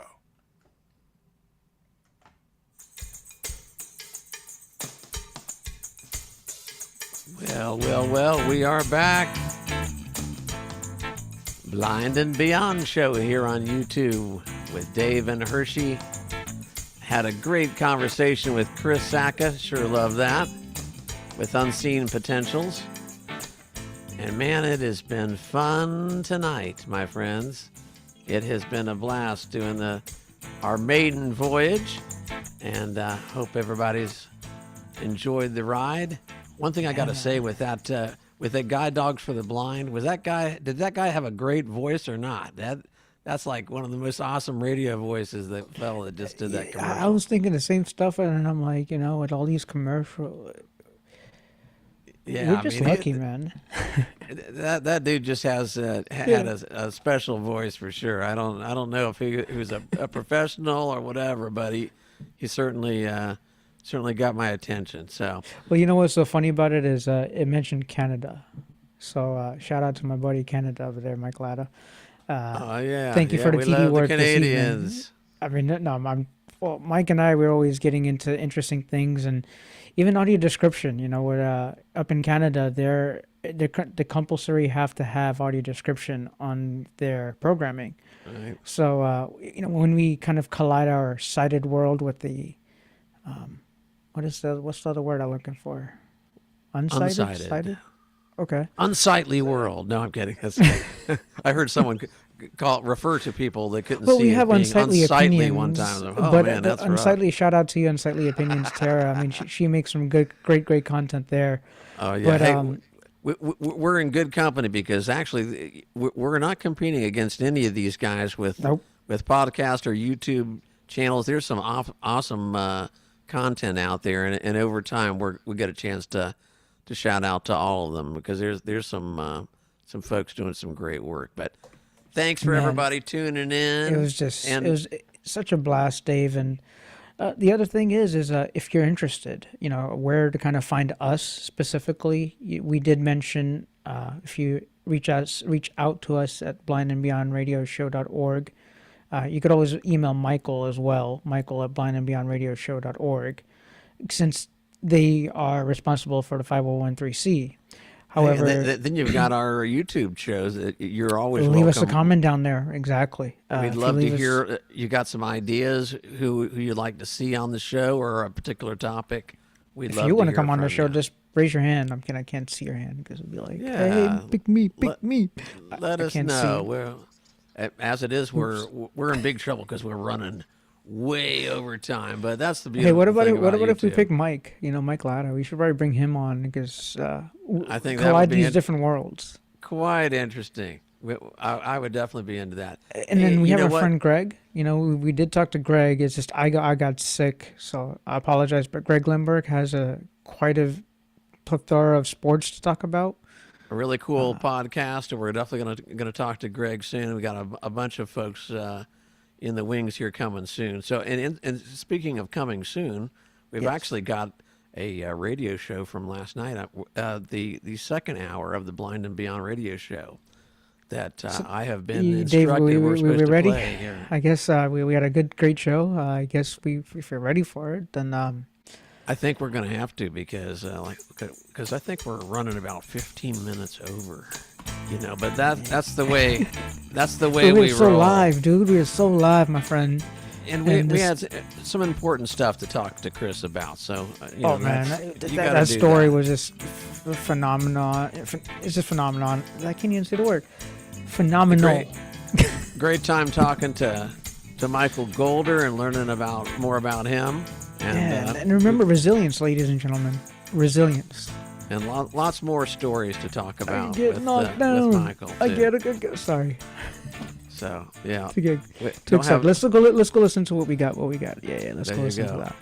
Now the Blind and Beyond radio show is coming. Yeah, this is what you hear on Sunday nights. If you do go to blindandbeyondradioshow.org, this is what you would hear on a typical show on a Sunday, and they do have trivia and such. So do call in whenever you listen, 7 to 9 p.m. Eastern, and they're also syndicated. So thank you. You will note that all the music has been yanked out of this show, though, because of YouTube precautions for copyrights and stuff. So you won't hear any music. By the way, all this crazy music you've heard has been some music that I've produced and played. So if you like that, there's more to come. So thanks again.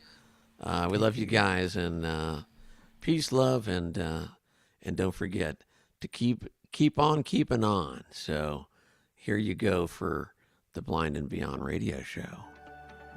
Let's see. I think the next one would be this guy. Hi, I'm Gary, and I'm a United That's our friend States Gary Navy that we were talking CBE about. veteran, and I am Thank you. blind. We'd love to have you join our family at the BVA. That's the Blinded Veterans Association. Join us today at the Blinded Veterans Association. Go to BVA.org. That's BVA.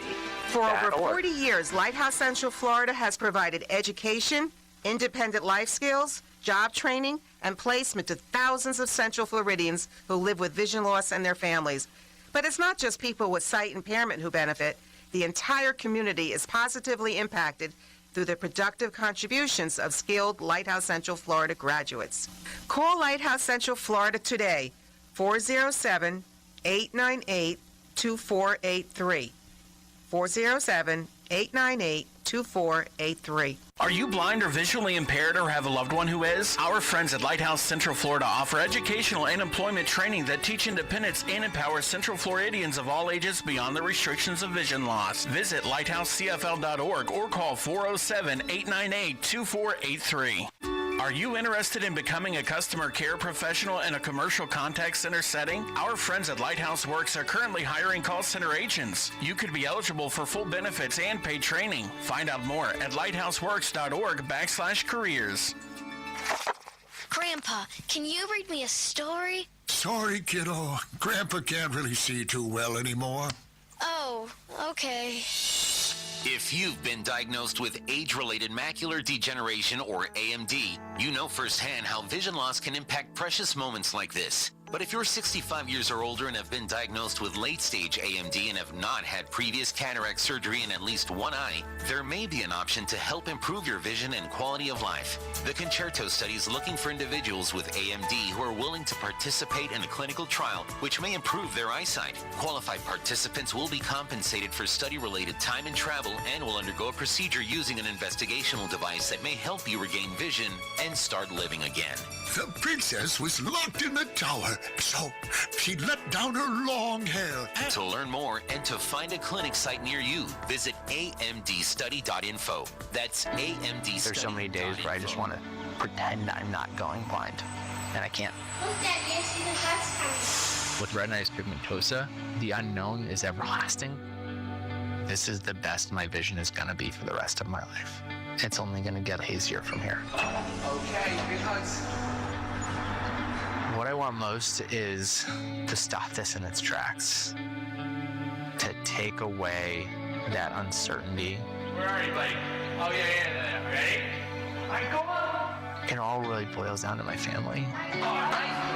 Seeing my beautiful wife, seeing my kids. If only I could have more time. My hope here with the Foundation Fighting Blindness is to drive towards a cure, to extend my vision for as long as possible, to see my kids, even if it is just for one more day. Donate now or get involved at fightingblindness.org. When you call our advertisers, please remember to mention that you heard it on the Blind and Beyond radio show. That's right, the second hour of the Blind and Beyond radio show. That's right. Welcome back. The phone number to call in, which I definitely want you to do, I want you to be a contributor. Because like we say on the show, we talk, you listen. You talk, we listen. So I want to hear you say something because I want to listen to you, what you have to say. Call in, 407-894-1680. That's 407-894-1680. All right, we're going right to trivia time. Trivia time, trivia time, trivia time, trivia time, trivia time. Now this song was number one in the year it came out. And I can tell you right now, this was this guy's song. This is his biggest song that he ever had. Okay? He had a lot of hits, this guy, who's singing the song. Tell me, who's singing this song? I want to know who's singing this song. Great song, number one song. Who's singing it? 407-894-1680. Number one song.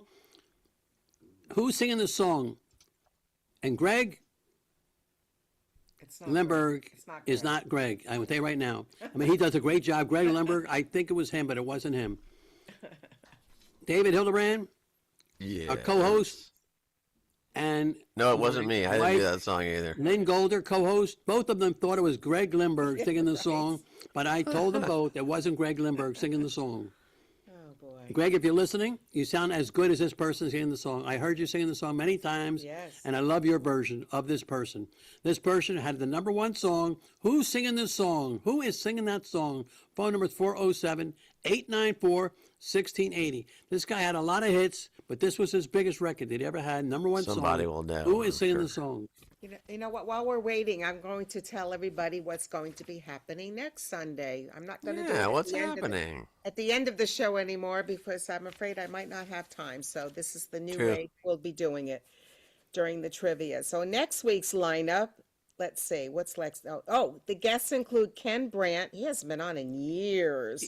Tell me what people he's from. He is the author of a book that he wrote called Positive Vision, and he will be joining us live from Melbourne, Australia. And I calling know up he's from going to Australia. correct me because I don't say it right. It's not Melbourne, it's Melbourne or something. Right. I remember him. Tell something. Yes, he's going to I be was on the calling in show from with him. Australia. Joining from Australia. And also joining us will be Peter Cucciavi, who is formerly the accessibility manager at Spectrum Communications. You got a promotion. Peter has a big announcement to share with us next Sunday, so we're looking Uh-oh. forward to that. So that's My going to be another fun goodness. show next Sunday night. Cool. Same place. Yep. So the phone number to call in is 407-894-1680. Who is singing that song? Anybody know it? I do. You know who's singing the song? Okay. I think so. He had some big hits. All Okay. right. Really big hits. Chris, Yes, sir. any callers? Yes, sir. Any new callers? Yes, sir. Wowie zowie. Aye, aye, sir. Tell us about it then. It's a lot of.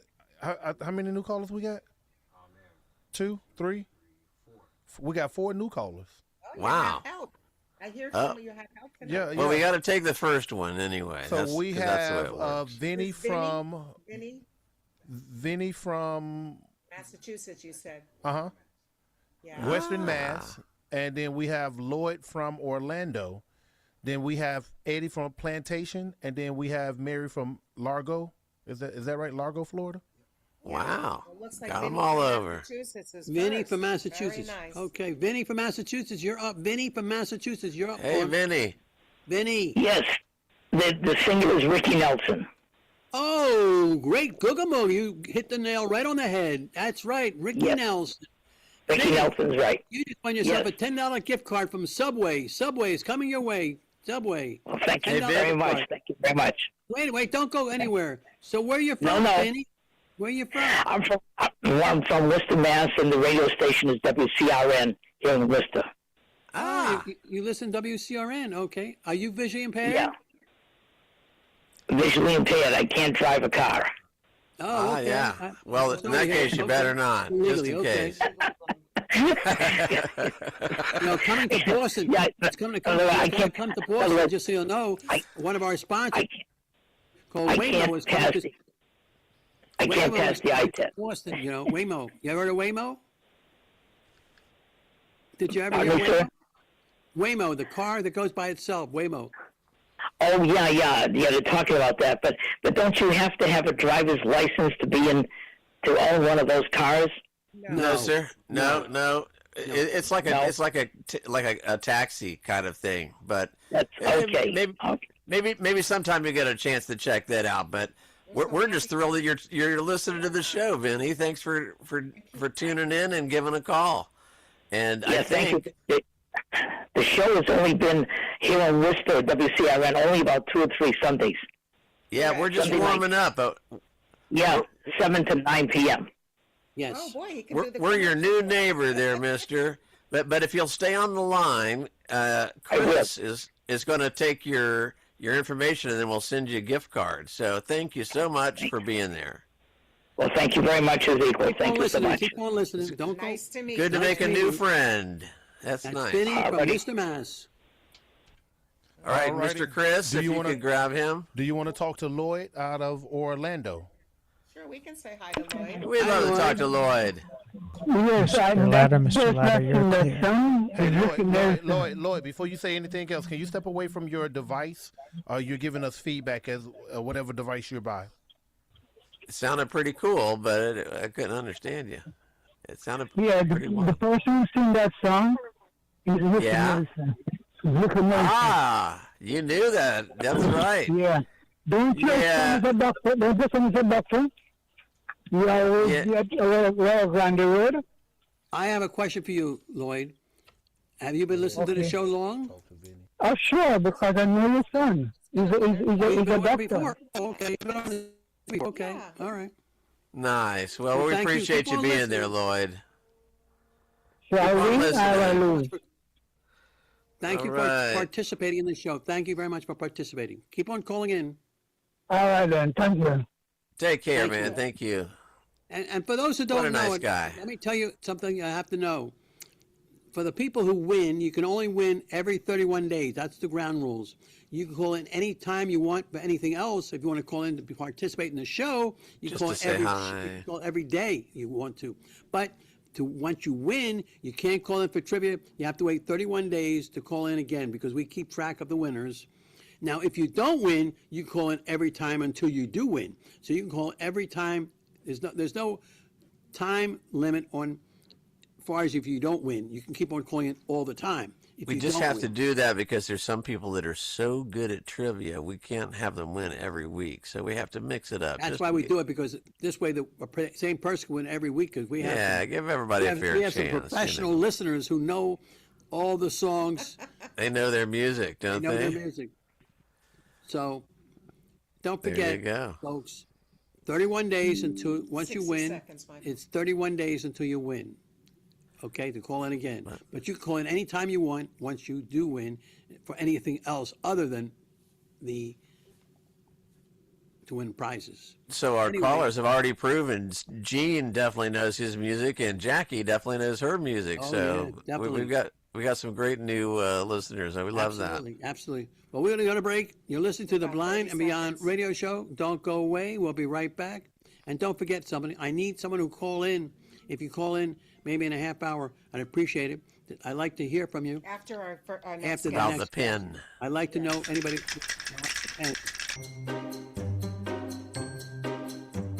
Lynn, I'm looking for the lid to the container for the tuna fish. I want to put the tuna fish in the container, but I can't find the lids. Michael, the lid is under the toaster oven. Oh, Lynn, come on now. This is ridiculous. What a joke. Lynn, if you would have gotten Mr. Lid, their lids are attached to the containers. This wouldn't be happening, Lynn. All right, Michael, I'll go to MrLid.com and we'll get organized. Thank you. Tired of losing the lids to food storage containers and cluttered cabinets? Well, Mr. Lid containers solve that with their unique attached lid design, making them easier to find, use, and organize. With sizes from half a cup to 1 gallon, they're stackable, food safe, and easy to clean, making your life easier. Get yours today at MrLid.com. Use code BEYOND15 for first-time customers. That's MrLid.com. There's so many days where I just want to pretend I'm not going blind, and I can't. With retinitis pigmentosa, the unknown is everlasting. This is the best my vision is going to be for the rest of my life. It's only going to get hazier from here. Okay, because What I want most is to stop this in its tracks, to take away that uncertainty. Where are you, buddy? Oh, yeah. Ready? I go on. It all really boils down to my family. All right, go, buddy. Seeing my beautiful wife, seeing my kids. If only I could have more time. My hope here with the Foundation Fighting Blindness is to drive towards a cure, to extend my vision for as long as possible, to see my kids, even if it is just for one more day. Donate now or get involved at fightingblindness.org. Discover the Lighthouse Vision Loss Center, where we empower individuals with vision loss to live independent, fulfilling lives. For over 40 years, we've provided personalized training, assisted technology, orientation and mobility, job readiness, and life skills. Whether you're looking to master daily tasks, pursue a career, or exploring new technology, we're here to guide you every step of the way. Our supportive community and expertise understand your unique needs and are committed to helping you achieve your goals. Learn more about our programs and services at lighthouseeducationcenter.org. Let's shine the light and help you live boldly with vision loss. Guide Dogs for the Blind believes everyone deserves to live the life they want to live and to move through the world safely and confidently. That's why we offer a variety of programs at no cost to our clients. We match people who are blind or visually impaired in the U.S. and Canada with exceptional guide dogs. Guide Dogs for the Blind also provides a free orientation and mobility immersion program for people interested in learning the skills relevant to guide dog mobility. And our K9 Buddy program matches select dogs who are not suited to be guide dogs to be pets for people who are blind or visually impaired, including children and their families and adults of all ages. All of this is made possible by our generous donors and the help of thousands of incredible volunteers. To learn more about our life-changing mission, please visit guidedogs.com or call 800-295-4050. Whenever you talk to our sponsors, don't forget to mention that you heard it on the Blind and Beyond radio show. Live from the Spectrum Power Studios. And I hope you order Mr. Lid. And by the way, when you order Mr. Lid, don't forget to get your 15% discount when saying Beyond 15. You get your 15% discount when you get your... I want to hear about it when you get it. I want to hear about how you like it. Hey, Call Michael. in. Let me know how you like it. I want to hear a testimonial about it. Listen, folks. David Hillbrand, you still there?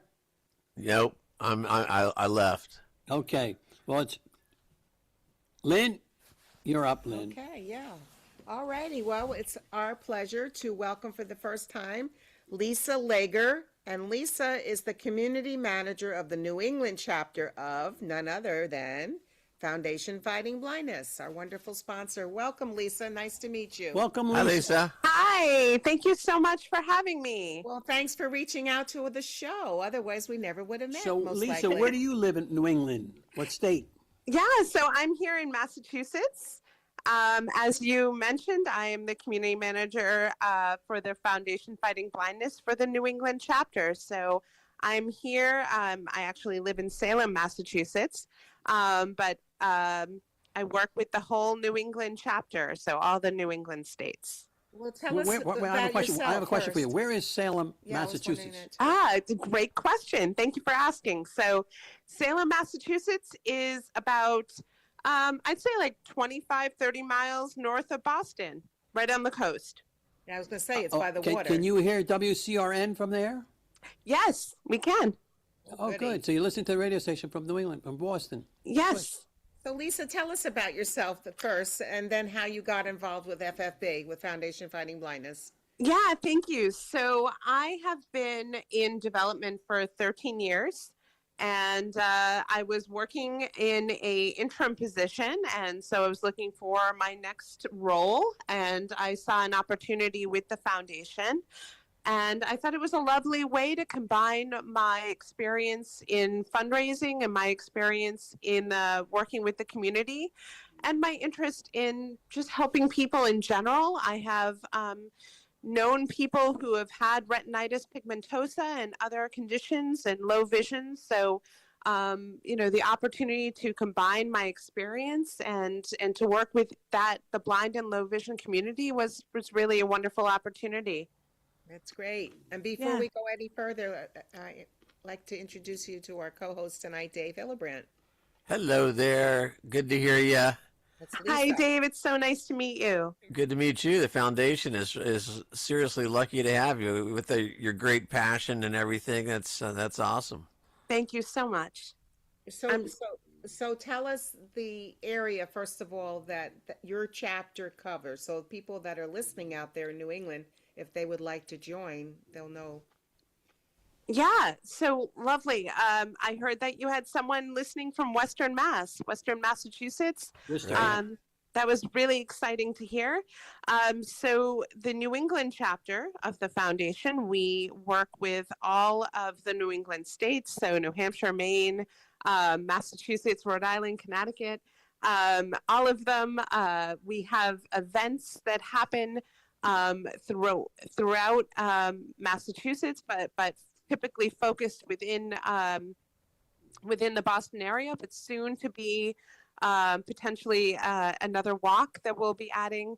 Additionally, out could be in one of those other states that we haven't had an opportunity to cover. So that's the Vision Walk. Yep. Yeah, the Vision Walk. So that is exciting and on the horizon. Yeah, spread the wealth a little bit, right? Yeah. We have our local events, like I mentioned, our Boston Vision Walk that's coming up October 3rd, and we have a Vision Connection focusing on TED that's happening April 25th in Waltham, Massachusetts. But I also wanted to importantly to mention that February, the month we're in right now, it's AMD and Low Vision Awareness Month. That's right. Yes. It's RP month also. Yeah. Oh, that's right. Yes. So, we have to mark that, we have an awareness event that's going on right now, and we're raising awareness about age-related macular degeneration and low vision, and we're spotlighting accessible technology, low vision aids, and everyday strategies shared by our community and partners. So if anyone wanted to learn more about what we're doing around AMD, they can visit fightingblindness.org to learn more, spread awareness, and get more involved. That's the key, is for everybody to know about it. It's very important what you're doing. This is Michael. It's very important what you're doing, because people in New England need to know sources. Yeah. It's very important. Yeah, absolutely. And, within the New England chapter where I work, of course, if someone were to approach the foundation directly, they would, and they lived within New England, they would get, eventually they would get directed towards me, and I would be able to help them find resources. But of course, we do that all over the country for anyone who is looking for more information and resources. We can help them direct locally wherever they live. And I'm sure you know about Carroll Center, the great. We just love the Carroll Center, and we work with them. We work with Perkins. It's so lovely. I am actually the first New England-based community manager to be actually live within Massachusetts. So to be able to work directly with people, to visit them, to see them in person, to help partner locally with the wonderful nonprofits like the Carroll Center and the Perkins. It's such an amazing opportunity to connect with the community, and I'm just I feel so grateful to be able to help people. How long have you been with Foundation Fighting Blindness? I'm sorry? I said, how long have you been with Foundation Fighting Blindness? Oh, yes, thank you. Just next month will be a year, so not that long. Yeah. Lisa, did you happen to catch the interview in the first hour with Greg Donnelly? I did not catch the interview with Greg. I'm so sorry, from the Carroll Center. The show will be archived later this evening, and you can catch it tomorrow if you would like to hear it. Wonderful, I will, for sure. Yeah. So how are you doing up there with the snow? Is it snowing right now? So I have not looked out the window because I'm kind of in denial. She's afraid to look. I'd be looking, crying. I can't believe we're getting a foot of snow at least. It's a lot. Yeah, you might want to look out and make sure you can still see the top of your car. Yes. Just you in might not be case. traveling anywhere tomorrow. You might be working from home. Yes, for sure. Well, the foundation is actually a remote organization, so we always work from home. Good. Just as well. It is. So if people go to the main website, fightingblindness.org, they can click on it and go by state. How would they find you? Exactly. They would go on and then they can find their chapter. There'll be a link to find your chapter on the main page, and they would put in where, what state they're in, and they will be directed to the correct chapter. Nice. Some chapters, as mine does, most of them do, cover multiple states. So, if you put in, where you're looking, what state, it'll direct you to the right chapter. I do want to mention, I've been talking a lot about the New England chapter, but on a national level, I just wanted to mention that we have a really exciting event coming up June 12th and 13th in Fort Worth, Texas. Right. A little warmer than where I am now.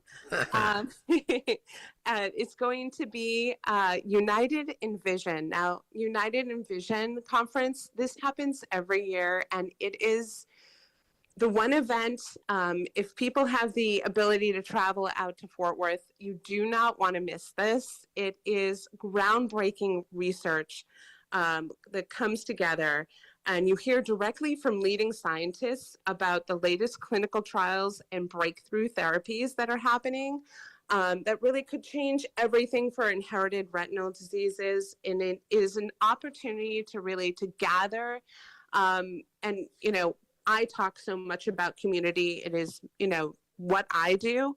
So the thing about it that I find so exciting is that it's an opportunity for community to really come together. You have an opportunity to meet a lot of people from around the world who share your journey. And the connections you make at this event are so invaluable. The friendships and support networks, so important. So it's like I said, it's in Fort Worth. So after you're done with the conference, you're in Fort Worth. So you can do so many fun things, lots of opportunity to explore historic spaces. This isn't just a conference, really, truly, it's an experience. So I would encourage any of your listeners who are interested in attending to learn more, get tickets at fightingblindness.org/visions2026. Plus, like you say, there's people from all over the world that are there. So literally networking with all kinds of people from different countries is awesome. Yeah, it's amazing. Lisa, do you know if there's I've been reading the PSA for that each week, but do you know if there's a specific? I'm looking to see if there's at the Fort Worth Convention Center. Is that hotel there also? Yes, I believe there is a hotel there also. And I know that if you go to get tickets at fightingblindness.org/visions2026, don't quote me on this, but I'm 80% sure there is information there about it is. Yeah, Fairfield about Inn where and to Suites. stay. Yeah. And the Omni Fort Worth Hotel. Yep. What else is there? Let's see where else. Sounds like a party to me. It's a party for sure. Those are the two that I'm pulling up. So they're downtown. Yeah. And I've got some friends in Fort Worth, so hey, might be a good excuse, right? An opportunity to have great food too, as I hear. Darn. Well, I could do that. If I have to have a steak, I could do that. Yeah. I mean, who doesn't want a steak? Some great barbecue. Right. Great. Sounds good to me. Well, you stay safe up there, Lisa. Be careful, girl.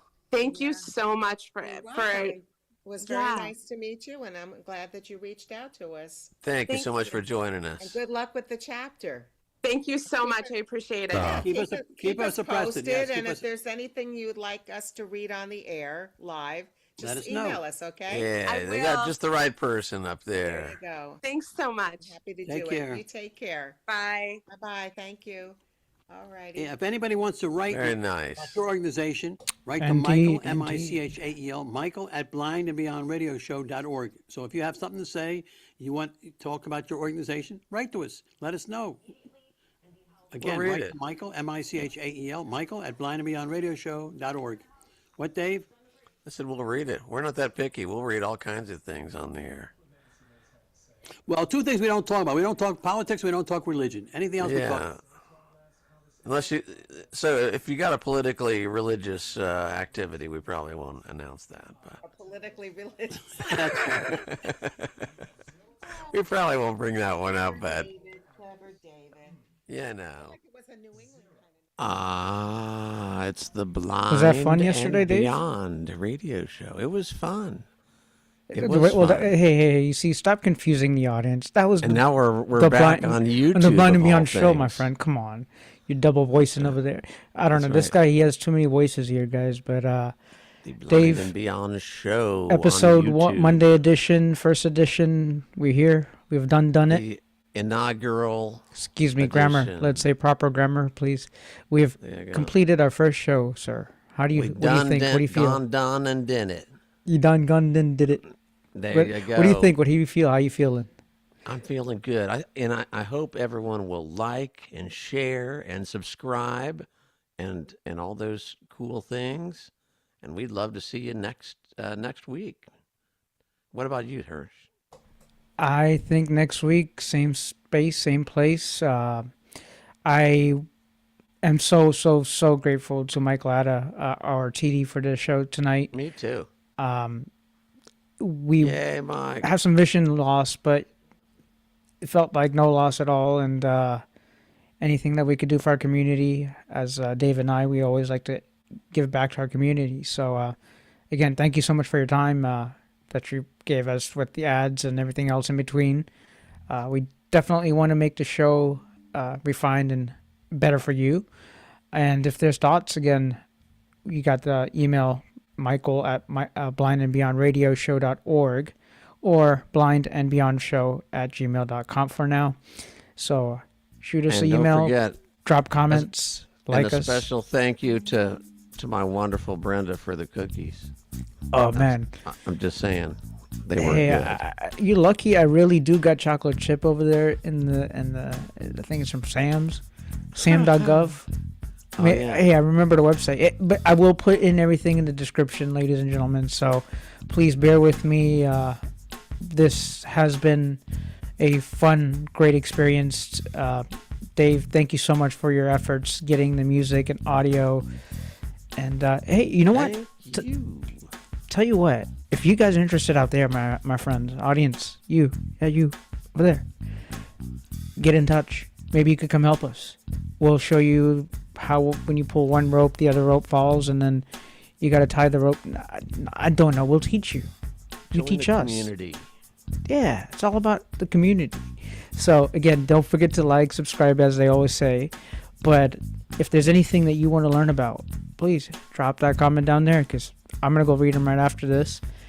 And what else? What else you got to say for yourself, Mr. Hillbrand? I say we're blind, but And beyond. Beyond. On. Beyond. Hey, you gonna play some guitar next time, maybe? I am. Okay. Hey, see you guys next week. Peace. Do something fun. And be nice to people, okay?